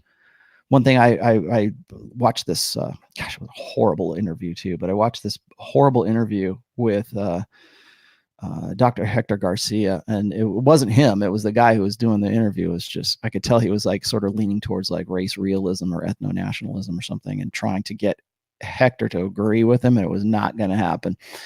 And he had said something to the effect of, what was it? He was saying that, or Hector was saying that, you know, men are violent, you know, that he was talking about violence, and the guy was saying, you know, well, that's just, you know, that's just where we are. That's where we're going to be. Right. And Hector's like, "Well, no, we can just rise above it." Like, and this is a part of my upcoming book, is the difference between our biological realities, our behavioral realities, and the idea that we have some higher order thinking, or that we're not animals because we can choose to behave according to our instincts or our biological influences, or we cannot. And in a way, I guess I can understand that. I think really it's 50-50. It's half and half, but there's people who want to say that it's all predetermined, it's all deterministic, or it's all personal responsibility. And I think it's a little bit of both. And I think that for men, there are, to have a problem to solve, to have something to do, to have a purpose, men need something. We need a project. We need something to do. We're idealists, again, affecting our will on the world. Let's see, what does Gap Lover say here? Rollo is a woman's love of her children unconditional. Does the way she love her children change during her life? I think naturally women are, I don't say if it's unconditional, because I don't necessarily believe that there is such a state as unconditional love. There's always something. There is some condition that even the most unconditional love will be tested and you will fall out of love or whatever, right? So even just the idea of unconditional love is kind of, I don't know, Pollyanna to me. I don't think many people believe in unconditional love. I don't, and with good reason, because there's always something. There's always something that's going to keep you discontent. But what about their kids? Is there something that they could? Yeah, I think so. Well, certainly a woman or a mother can fall out of love with her kid. What's the condition? What is it that made them do that? Can it change during her life? Yeah, sure. Circumstances change. Why wouldn't they? I will also say this is, and hear me out on this, because another thing, one of the best, I think, validations of reading Alpha God was the validation of my concept of war brides.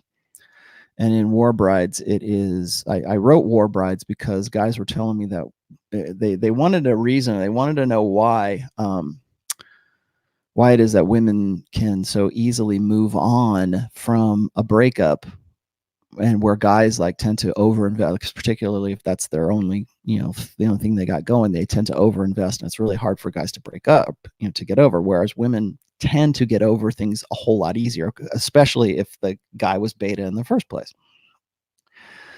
So, but why is it that? Why is that? Well, I mean, it goes back to our evolutionary past, where a warring tribe comes in and slaughters all the men folk and all the boys, and leaves alive all of the fertile women who are of reproductive, age. As long as you're not some old, maybe even in that case.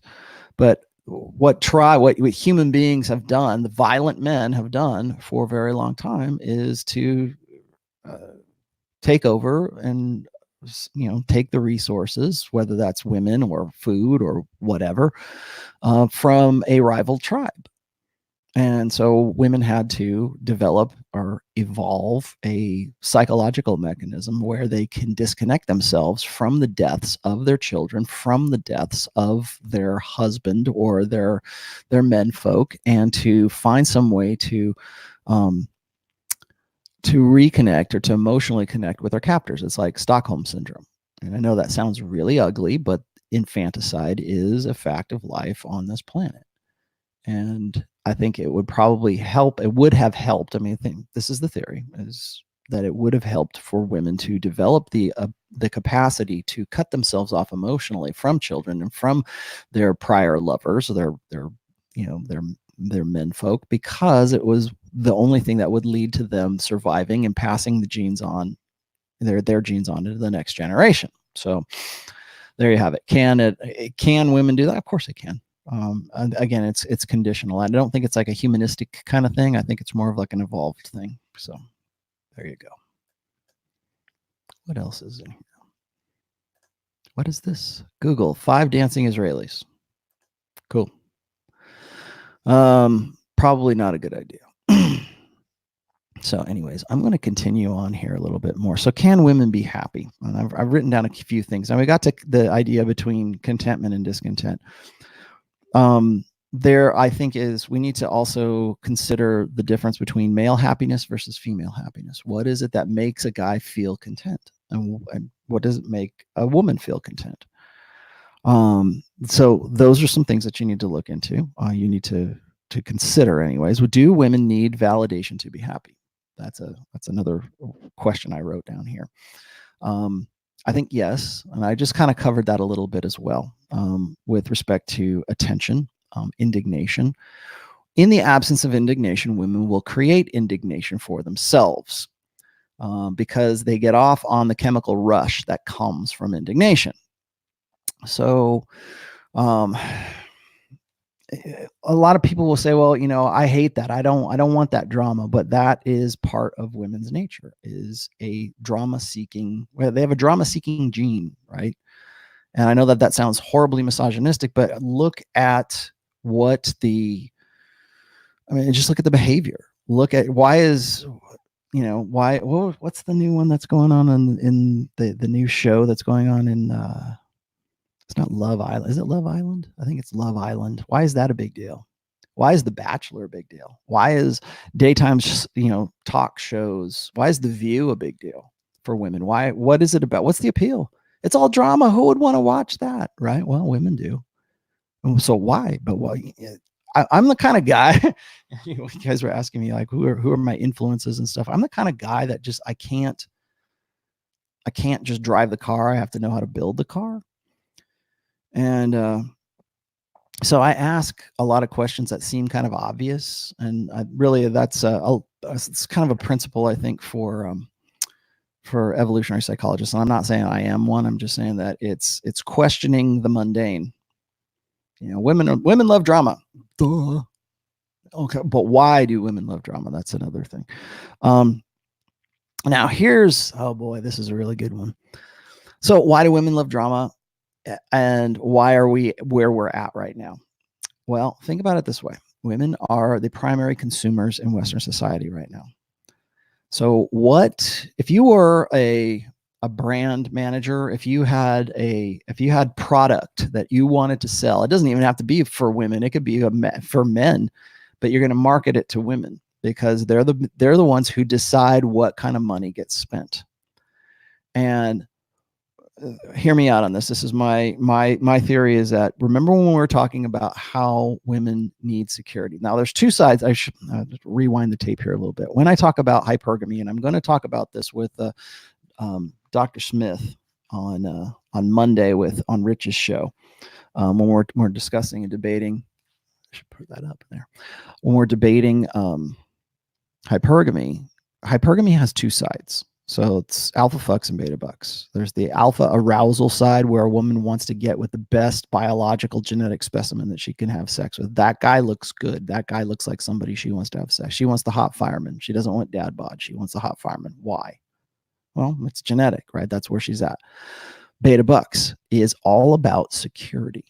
It's provisioning. What does provisioning provide? Security, insurance, comfort, food, protection. Those are all aspects of security that women seek, because women are the weaker sex. In the back of their heads, from a biological hindbrain sense, women know that they are the weaker sex. And so that's why they seek those things out. That's why they're looking for a guy why else look for a guy who's competent? Well, today we live in a gynocentric social order that tells women that all men are incompetent, or all men are potential rapists, or all men are fill in the blank, incompetent, bastards, untrustworthy, not capable of providing you with security. So sorry, ladies, it's up to you. We got to get you into college. Sound like it's selling security? Well, I can go to college. I can earn my own money. Oh, I don't have to worry about finding a man. I can always, put my eggs on ice. I can always find a sperm donor. Oh, does that sound like security? Because that's what that is. That's security. It doesn't matter what I can go study whatever the hell I want to, because in the end, one way or another, I don't have to pay the rent. A man is going to pay the rent. A man is going to be the one who's going to assume the consequences, or assume the the price of of the choices and the decisions that I've made. So, but does that sound like security to you? That's all based on the security side of hypergamy. Look at hypergamy in the sense of why it is that guys would want to appease a woman in the first place. What is it about a guy who constantly says, I'm going to do everything I can to make this relationship work? When I was criticizing Prince Harry, before he even got married to Meghan, he was already saying shit like this. He was saying, I'm dedicated to making our marriage work because I already know that marriage is a lot of work. It's all, a good marriage is a lot of work. That's Oprah. That's the church of Oprah that teaches you that kind of stuff. But why? Why would a guy, a beta male guy, why would a guy think that it's his duty, or it makes him more of a man, or he's more respectable because he can provide for a woman's security? Why?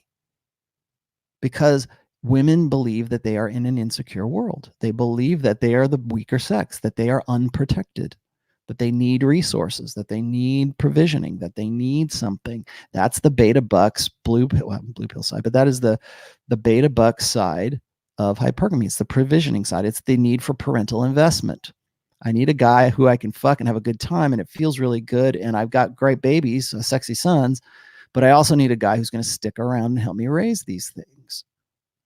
Now, do women think that, cognitively right now? No, but that's the hindbrain subroutine that's running in the back of their head. So look at where we are right now in a gynocentric social order. We sell women fear, or excuse me, we feed women fear, and then we sell them security.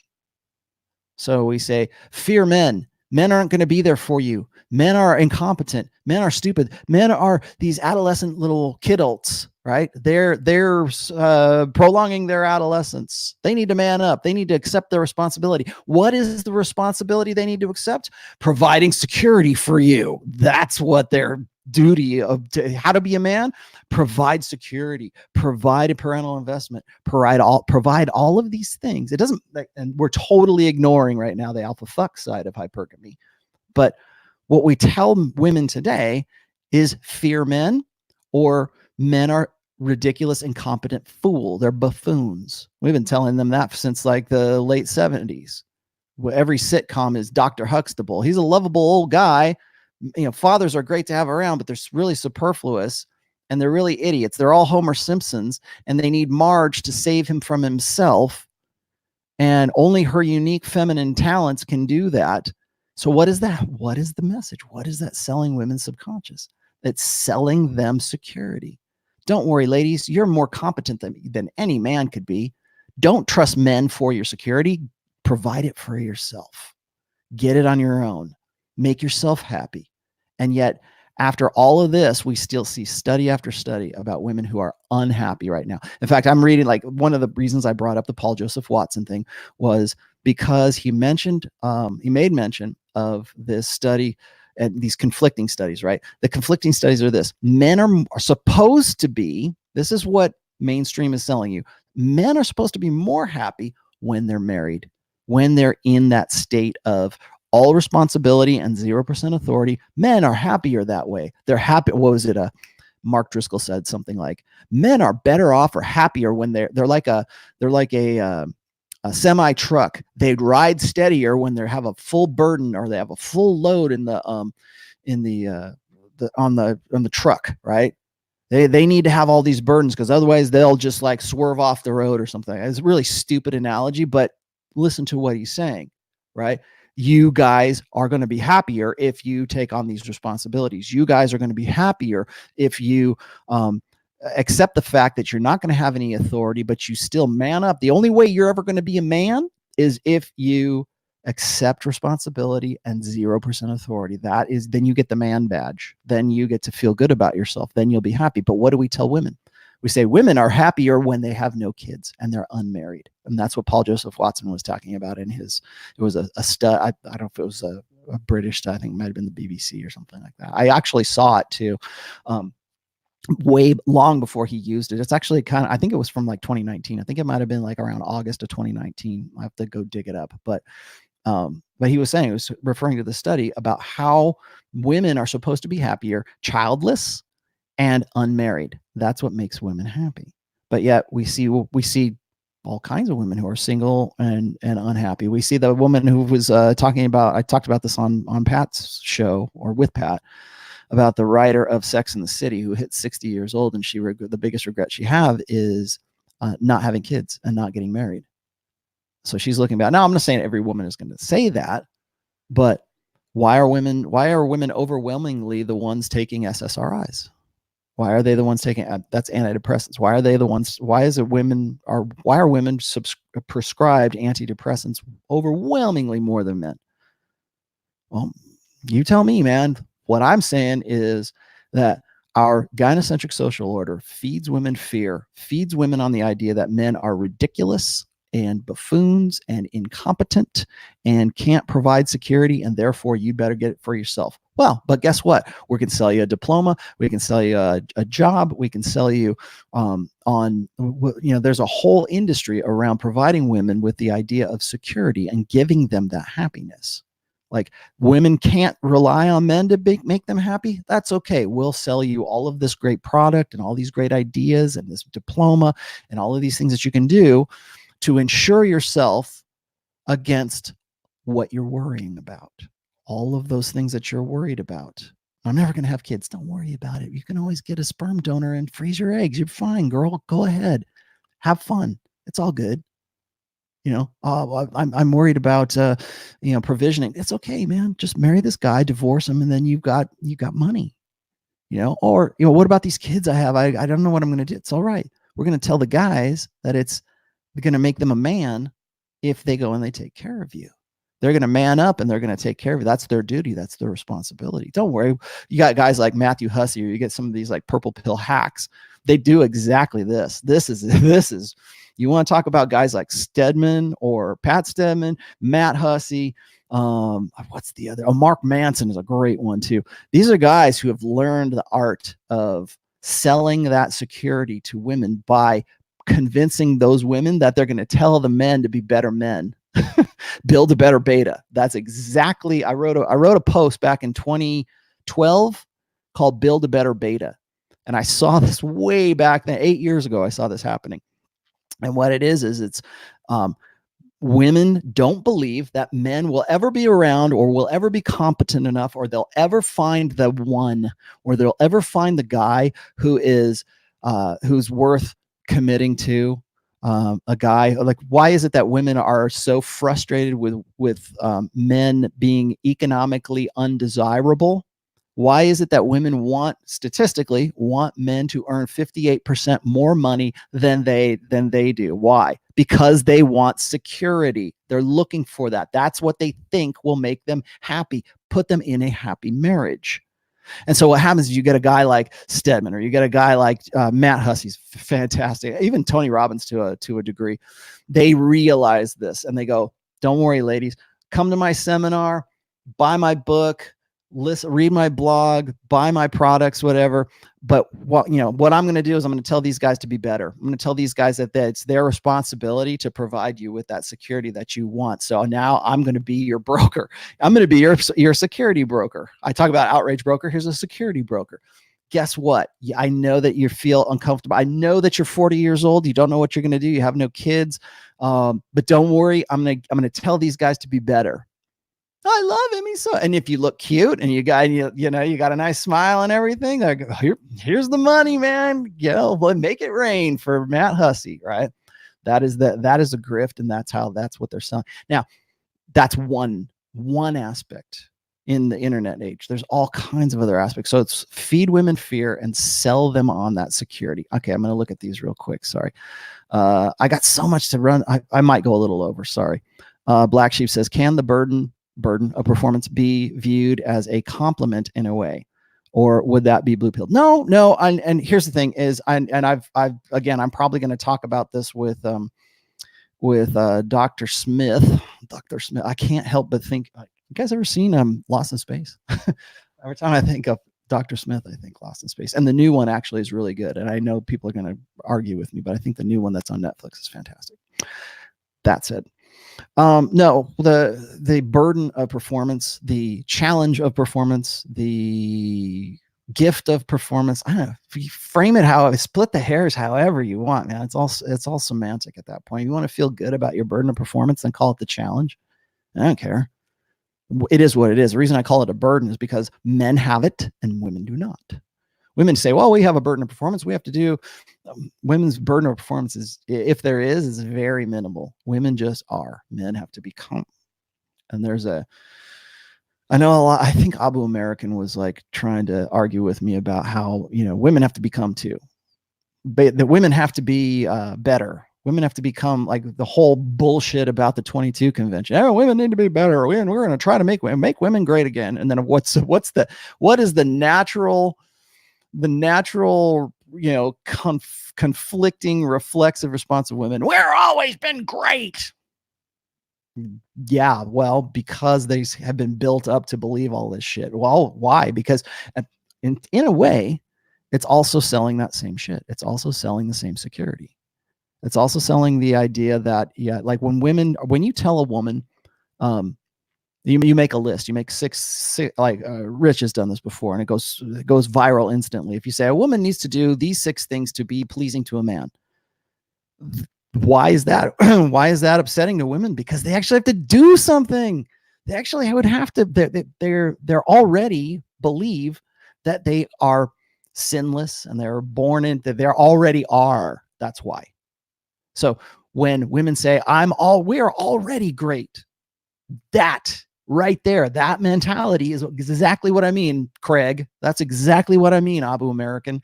When I say that women just are and men must become, look at what happens when you tell women that they must become. We're already great. No man should ever be able to tell us what our standards are or whatever it is. Yeah, because they understand. In the back of their heads, they understand that where they're at is where just God positioned them, right? Because women are, men must become. So you can look at that as a challenge. You can look at it as I think people get upset with me for calling it a burden because I think it sort of agrees, or they think it's agreeing with this idea that men should just give up. Now, you have a burden of performance. You'll never measure up. So fuck it. I'm out. I'll just be content with my porn and my porn and living on someone else's property who I may or may not pay rent on, right? You'll understand what that means here in a little while. But like, can a man content himself? I think a man can find, I don't think, like I said, I don't think that contentment is something that is, that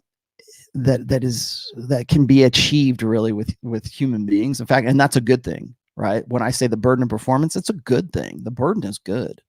Because you could look at it that way. If you think it's bad, then you're probably just going to be a loser. So what do you want to be? Do you want to like be a progressive? Do you want to be a productive person? I'm not saying you have to be this type A personality or whatever, but you're going to at some point have to be motivated about something, because you'll be discontent. And even if it's just like, damn, I beat this video game, now I want a new one. Well, you're discontent. You've got to find a way to get back to that again. So those are, and maybe that's neither here nor there, but when people talk to me about burden of performance, I think a lot of them think that because I call it that I'm encouraging guys to just give up, and I'm not. So if you want to call it the option or the opportunity or the challenge or the golden gift of opportunity, be my guest. It still doesn't change the fact that you have to become. There you go. Dan Avita, thank you for that $50. I'm going to read your super chat right now. Why do women never let go of the past and constantly bring up a man's issues during fights? Oh, that's called stamp collecting, or sandbagging, or whatever. I forget what Pat called it.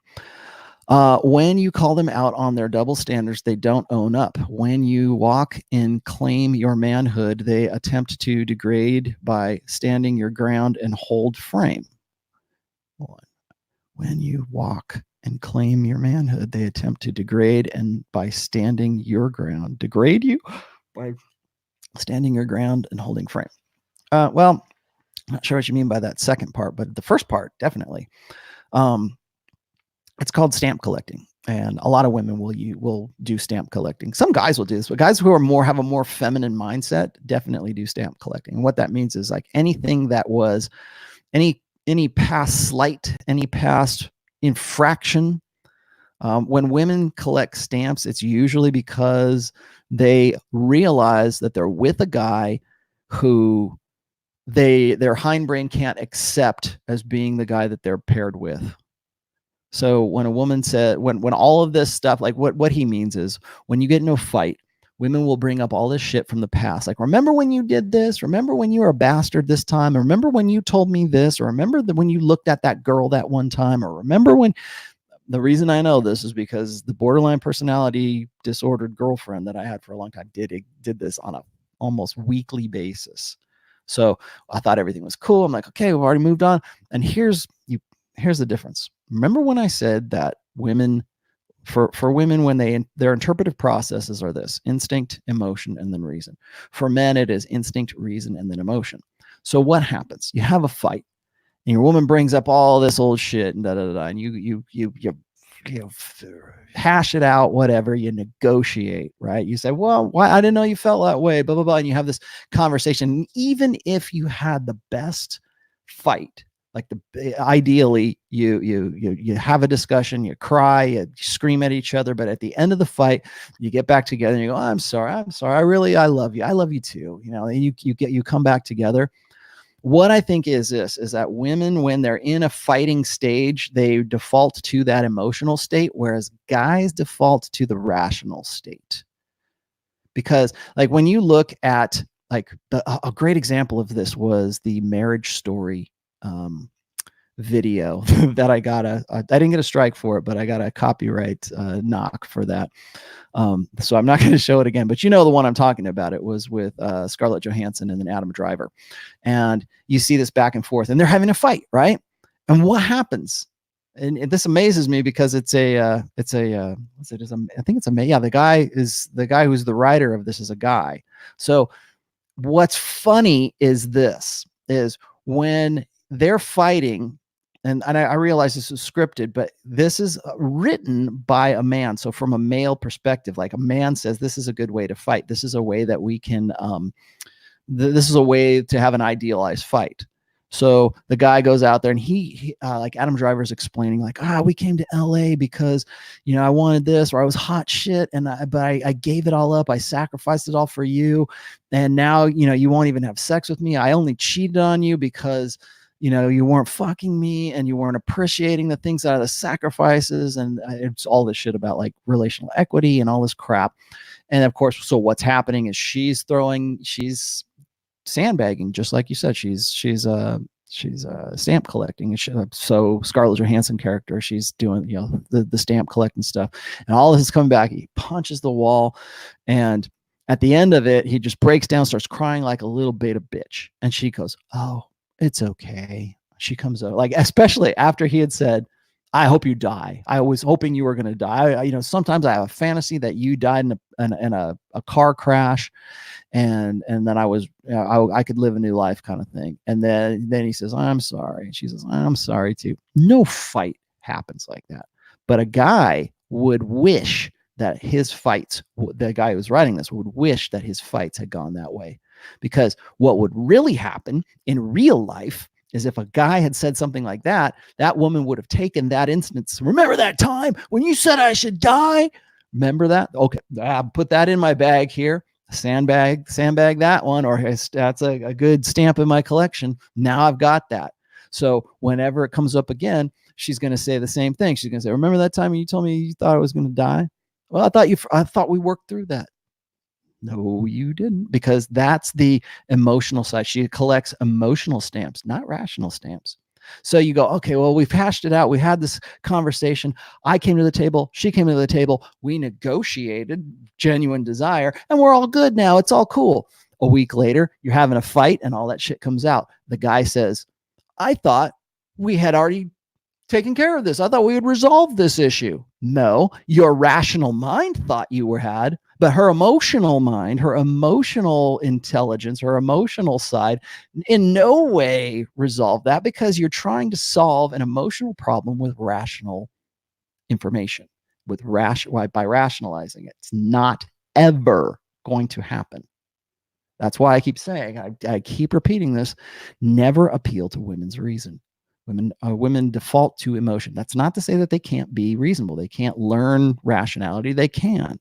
But when you keep coming back to it, when you're living a life, when you're trying to when it comes to feelings of security, when it comes to provisioning, that's all emotional. I feel insecure. I don't know if you're going to be there for me. I need to know you're competent. Why? Well, because your emotional state is saying that. So yeah, that's why. Because you're trying to solve an emotional conflict with rational information. That never freaking works. You have to solve an emotional problem with emotional problem solving skills, not rational problem solving skills. It's not a math problem. It's an emotional, and most guys don't have the patience to do that.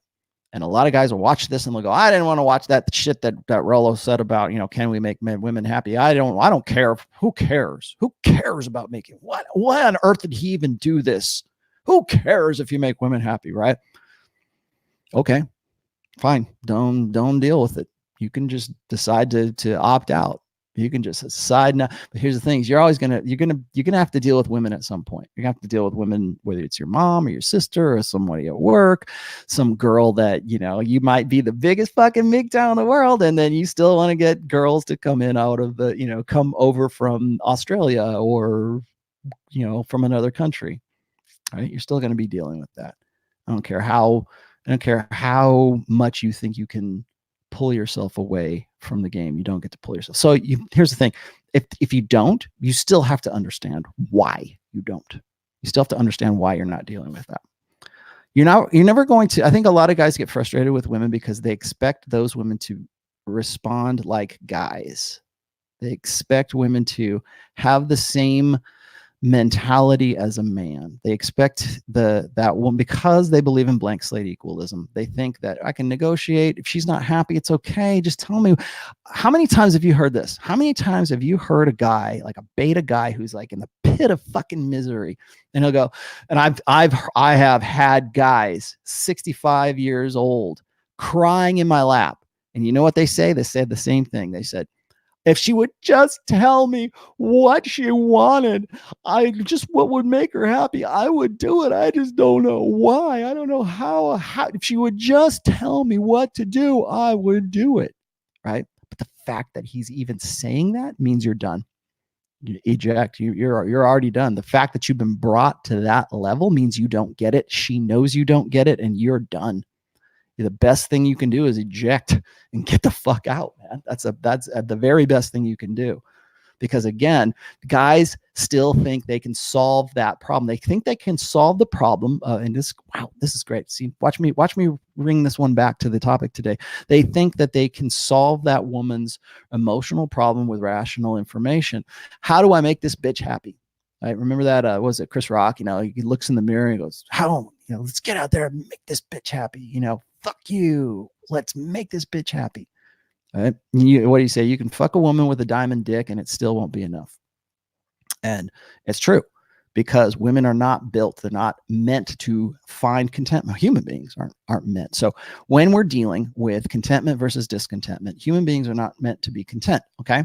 How do men solve discontentment, and how do women solve discontentment? Well, in very different ways, because we have different approaches to that.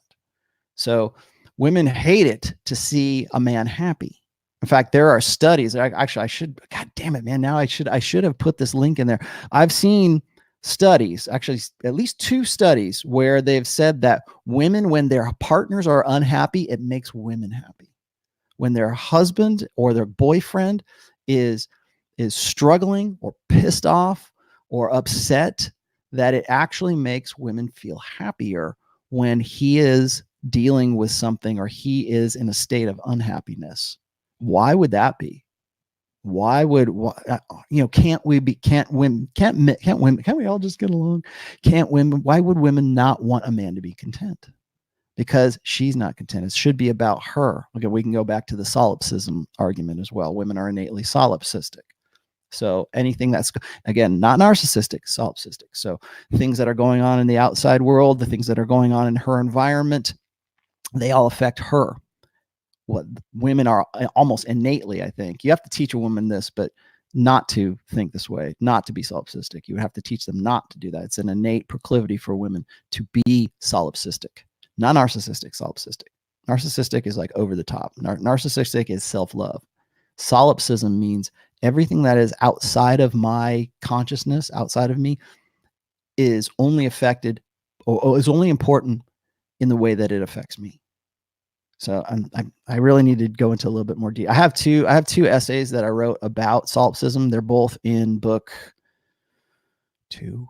I think they're in book 2. They're in 1 and 2 or 3. I don't know. I know I wasn't in 1, but it's in 2 or 3 about solipsism, about women's innate solipsism and how it differs from narcissism. Just so you guys know that. What is this? Sam Whiskey says kids are a retirement plan for single moms. Yes, retirement plan. What does that represent, Sam? That represents security. How am I going to feed? How am I going to feed myself? How am I going to feed my kids? It's all right. Have a few kids. You'll be fine. It's a cottage industry, right? Sika Music says, what would make a woman more happier, a broke lawyer or a rich plumber? That's a good question. What that really is that's it's what do women prioritize more, status or money? That's hard to say. I think, remember, hypergamy is based on and attempting to balance alpha fucks with beta bucks. So the broke lawyer, at least has the potential to make more money and has a higher status than the guy who is a rich plumber. So I also think it kind of depends on what woman we're talking about, because, and I'm glad you said that. I wrote this down here, is depending on where that woman is at her phase of maturity. Okay. So what does she need at that particular time in her life? If she's 24 years old, she's got all kinds of men, she's semi-hot. She's got lots of guys who want to get with her. A broke lawyer might be a better option because she knows that she can still cash out of the casino before the lights go off, right? A woman who is in her epiphany phase, maybe 31, 32, maybe it might not be so much about the broke lawyer. It'll be more about the rich plumber because her needs are different and therefore her priorities have shifted. I think guys make too much out of money. Status in some ways, like today, what was it? And thank you guys for reminding me of this. It was Andrew Tate who said that Instagram is the #1 greatest dating app ever created, because that's what women go for. They go and they look at your Instagram to see who you are and what you're about. So that's how do you establish status in 2020 online on your social media for whatever reason. So I would say it depends on the chick and it depends on where she is in life. Remember, being a lawyer depends on the lawyer, whatever. I see what you're saying though. Sika Music, go look on my site on the Rational Male and go type in these words, creative intelligence. I did an essay on this research, this study. I guess it was an experiment about about how women prioritize creative intelligence in their mating selections. Again, theoretical, but it will help you answer that question. And what else do we have here? Is that it? What else do I have? Oh, Sika Music. Mr. Highway says, I was going to ask a question, but you answered it as I was typing. So here's $5. Thank you. See how good I am? All right, guys, we are at the 2-hour mark right now, and I've just got my email alert to let me know what's going on. So I hope I've given you guys something fresh to think about in all of this. The one part that I didn't really get to in this is why is it that, and I'll go for another 10 minutes, but why is it that beta men or beta game is all about satisfying women? It's all about the duty, making it a duty, masculine honor is centered on satisfying women, satisfying women's mating strategy. Even if you look at like romanticism, if you look at chivalry, if you look at the old school stuff, if you look at the old social order, and you know, we want to defend milady's honor, right? Well, why? Well, because that's providing her with security. You're defending her honor. You want to prove that you're, like, for the most part, like I said, sperm is cheap, eggs are expensive, but what that boils down to is men display and women select. And that's an evolutionary concept. Men perform, women choose is another way of saying it. So, and you don't have to teach a guy that. Like, you have a little kid, you have a little boy who's, you know, 8 years old, and he sees a hot little girl, another little 8-year-old on the street. What does he do?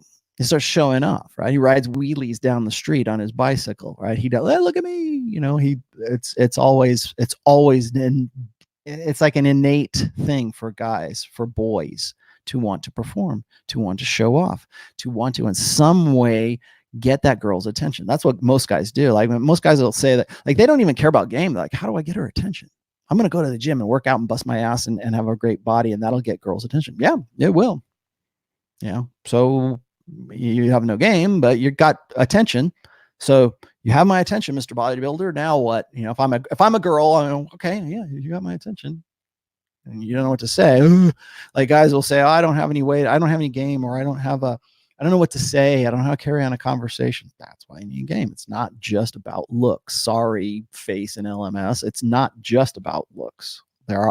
Is it that very important? Yes. Very, like, almost number one, let's just say. But what happens when you get the attraction? What happens when you get the arousal? Where do you go from there? There are some important things that have to happen there.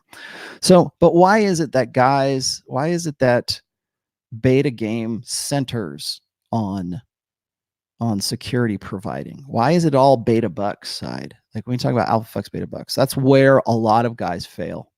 They are uncomfortable with the fact that a woman actually is visual, actually does judge them based on their appearance, does judge them based on their oh geez, what is this? Does actually, you know, base her arousal on physicality. Oh geez, what is this? Mage. So, is there some short textual or video criticism of Jordan Peterson of yours? If not, could you give your main criticism points? I have, actually. Mage, you know what? Since you were so nice to do that, I will give you the link right here. If you just give me 1 second.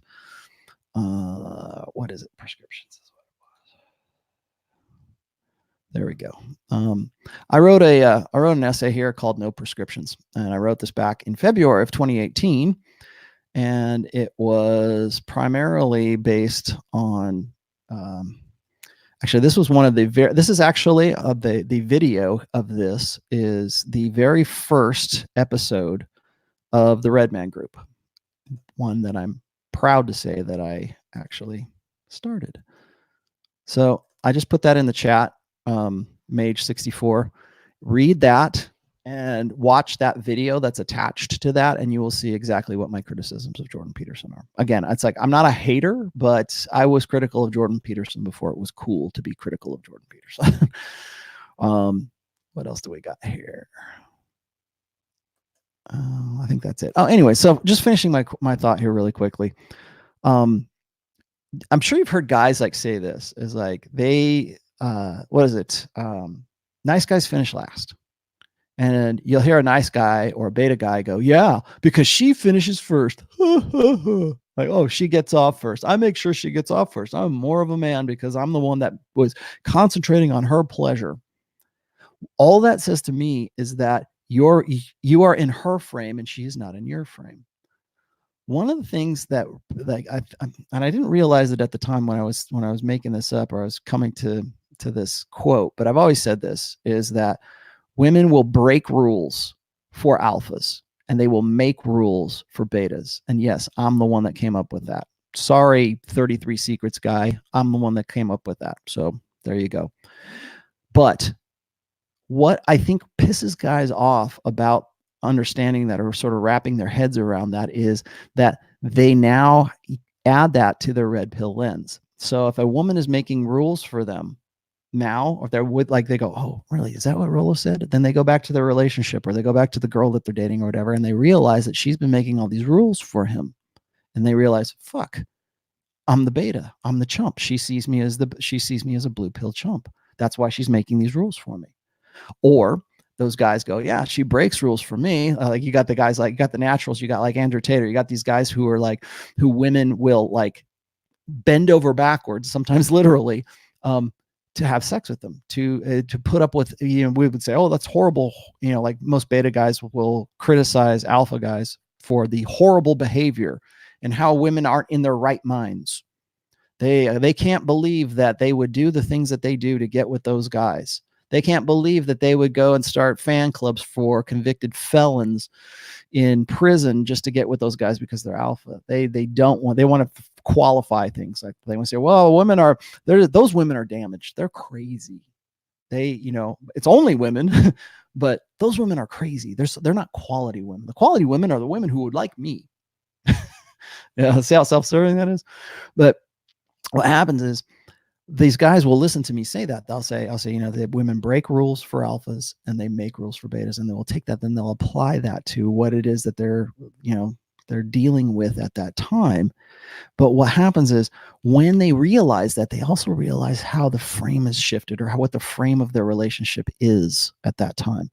So, betas and blue pill guys tend to be very self-righteous about them accepting satisfying a woman as their duty. Now, that's not to say that a guy like Andrew Tate says, yeah, I fuck the shit out of her and I give her the really good dick and she keeps coming back for more and she can't get her. I can't get her off of me. So maybe he's prioritizing her pleasure, but the thing is, she wants to be there. She's prioritizing his pleasure. Does the girl that you're with, and I'm going to leave you with these questions for this. Here's your Q&A. You can answer me in the comments here. Does the woman that you are with, does she bend over backwards for you? Is she the ride or die girl? Is she the one who prioritizes your pleasure above her own, in spite of a gynocentric world that says that she is less of a woman for doing something for the express pleasure of a man? Is that the girl you're with? Or are you with the girl where you have to go, I make sure she gets off, and I make sure that I take care of my family, and I make sure she's happy. I try to make everything right for her all the time. I'm the one that's out there. I have all this relational equity, which we really need to talk about at some point. I've put all of this time and this energy. I can't believe she doesn't want, I can't believe I got more rules. I can't make this bitch happy. Well, are you stuck there because the frame, you're not, she doesn't care about you. She's not going to see you. Like, what happens is, so when I say stuff like that, when I say, break rules for alphas, make rules for betas, when I say that, these guys then look at a guy like, one of the reasons why a guy like Andrew Tate, and I keep using him, I'm sorry, there's other guys that are better example, are at least good as examples of Andrew, but they see that and they hate that guy. They really hate Tate because women love him and he doesn't do anything for them. And they see, well, he does, but they think that he doesn't. So you take the beta guy who is in this, his game is appeasement. His game is identification. The more I am, the more I am like a woman, the more women will like me. That's the like attracts like misconception. Okay, because it's opposites attract. It's not likes attract, although people will try to argue with me, but here we are with human dynamics. Okay, so when a guy tries to be more feminine, he tries to get in touch with his feminine side. And why is he doing that? Because he thinks that's what's going to make a woman happy. He's already put himself into that appeasement, into that my duty, this is the beta male way of thinking, is if I change myself to be more fitting for her, she'll be more happy. And if she's more happy, then she will have sex with me.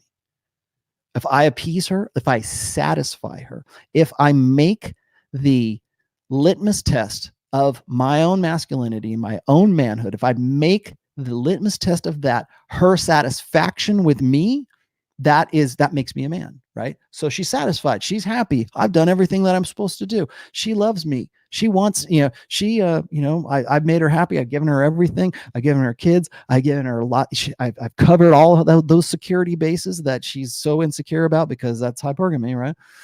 I've covered all of that.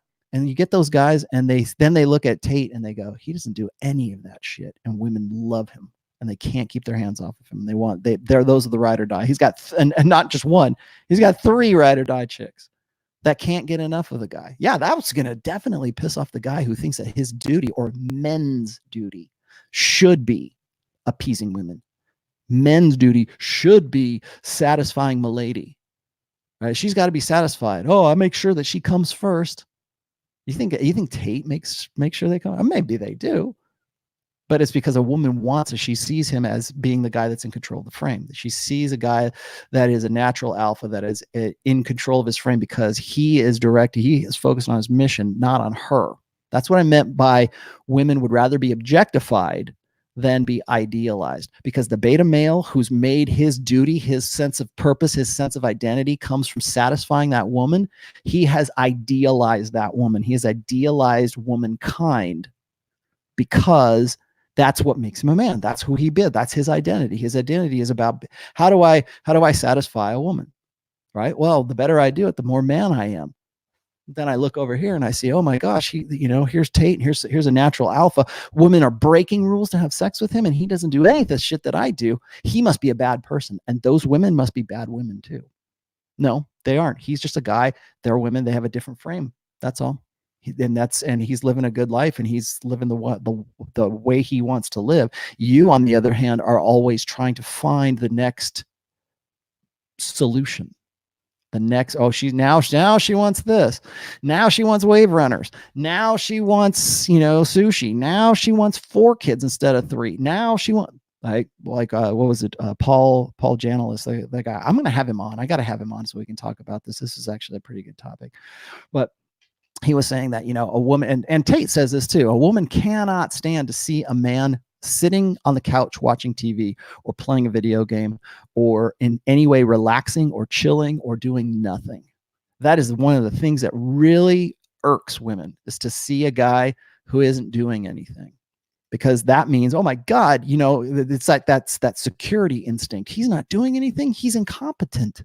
He's content just to sit there on the couch. Gosh, what was it? There was I forget which one it was, but there's one of these reality shows, and I remember, and people have to remind me of this. I'm just sort of seeing it in my mind's eye here. Is there was this guy who was, I think that he had married this one girl, and there was this baby that was in the carriage, like a little infant, and he's sitting on the couch and he's messing around on his iPad. Woman comes in and she says, "What are you doing? You should be teaching the baby English, not Russian, English." I think it was a Russian thing. And you should be teaching him, you need to make the baby listen to Mozart. You need to spend every waking hour that you have alive on planet Earth by benefiting this child right here. And here you are here I catch you sitting on the couch, and the baby's just asleep. The baby's just chilling, and he's, just chilling too, but she can't stand to see him on the couch. She can't stand to see an inactive man. So that's another thing, is when we really need to talk about this, I think I'm going to make this next week's show, is about empathy, and how women have zero empathy, or when we want to think of women as having an innate, natural, almost metaphysical, spiritual woo-woo. Women have innate magical empathy. No, they have empathy, but they don't have it in the sense that it's something that is more or less than guys. I think guys can have empathy too, but it just depends on what that is. If we live in a gynocentric social order, women have more to be empathetic about with other women, right? Or about in general. Whereas if we're in a masculine, androcentric social order, men tend to empathize with the pain of other men or whatever other men are going through. We just don't see it as such. We want to give the magical woo-woo empathy prize to women. And if there is a difference between men and women when it comes to empathy, it's because women have a better capacity for communication, not because they have some loving sense that God gave them this empathy that men can't possibly approach. It's because they have an innate ability to communicate in ways that men do not communicate. So there you have it. I need to talk about empathy at some point, but back to the point is that women cannot stand to see a guy not doing anything. because that is, and this is Paul. I'm lifting from, I'm going to attribute to Paul. See, I attribute, okay? Paul said this. He says that women can't stand to see a guy who is idle, because idleness is associated with danger. And he's right about that. From an evolutionary standpoint, to have a guy who is laying on his ground or is sick. That's why I said empathy is something that women rarely give to men, because men are supposed to be either workhorses or they're supposed to be draft animals, or they're supposed to be breeding stock. Alpha fucks beta bucks, right? And whether the guy's alpha or beta, if he's flat on his back and he's not doing anything, that's dangerous, because he's not prepared to protect the family. He's not prepared to benefit her. He's not prepared to provide security. If he's not on the tip of his toes, ready to take on the world, that implies, and I'm not saying like overtly or like in the extreme, I'm just saying that little by little, oh, he's on his back. Do women have empathy for guys who are, who are disabled? Yeah. People are going to throw these videos out, and I've seen them. The guy who's, got MS or paraplegic or something like that, and there's some girl who wants to marry him, and it's like this. The reason why it's an outlier is because the exception proves the rule. So you have to throw that one at me. Anyways, guys, it is 5:20 here on the East Coast, or the West Coast, I should say. It is 8:20 over where you guys are. So anyways, I hope that's helped you guys out a little bit with respect to making women happy. The short answer is this: don't make that your priority. Don't make that your game. Make yourself your mental point of origin. That doesn't mean be an asshole. That doesn't mean be selfish. That doesn't mean to be a prick. That means take care of yourself first, and then know who is worth taking care of afterwards. You can't help others until you can help yourself, and you can't help them as well as when you help yourself. Focus on yourself. Focus on your drive. Focus on what it is that you're doing. I'm going to quote Royce here: make your mission and not your woman the focus of your life. And quote myself: women should only ever be a complement to a man's life, never the focus of it. And I think that if you do that, and you create a life for yourself based on those principles, and you create a game for yourself that is instinctually, reflexively, internalized, red pill aware game, you'll have better relationships with women, and women will be glad to do it. They'll be glad that you get it. I'm trying to teach guys like how to just get it, how to reflexively, instinctively, internalizingly just get it. So hopefully that has helped you guys out a little bit here today. Gosh, we are coming up on 2 hours and 23 minutes. Thank you guys for watching this show once again. I actually got into some really deep shit that I didn't think I was going to get into today. If you want to support this show, please do. I could really use it right now, because I'm trying to get some hardware I want to get I'd like to get a Rhodes Procaster, and if you guys are happy enough to, or if you guys are kind enough, generous enough to want to, I only use money for this show to build this show. I'm throwing my own money and stuff like that, but if people get my Patreon stuff, I always refunnel that back into the show. So if it's either the lighting rigs here, or it's whatever that I need, right? So and I don't make a lot off this. But if you want, if what I've said today or anything that I've done has benefited you in any way, I would very much appreciate that. And tell your friends. One of the best ways to support the show that is completely non-monetary is to just simply copy and paste the URL of this show from YouTube and put it into your Twitter feed, or put it into your social media, or put it on Facebook, send it to your grandma. I don't care. Because the more you link it, the better I get ranked. And so then the more we get the message spread. How cool is that? So please do that. Also, I always welcome good, positive 5-star reviews for any of my books on Amazon. I had felt I needed to throw that one out there, considering what's going on with our good friend Bob Lewis these days. So that said, I would also encourage you guys to watch John from Modern Life Dating. Watch his feed tomorrow. It will be at 9 excuse me, 9 a.m. Eastern Standard Time, 6 a.m. Pacific. I will be up watching it. I don't know if I'll participate, but that's going to be a hot show.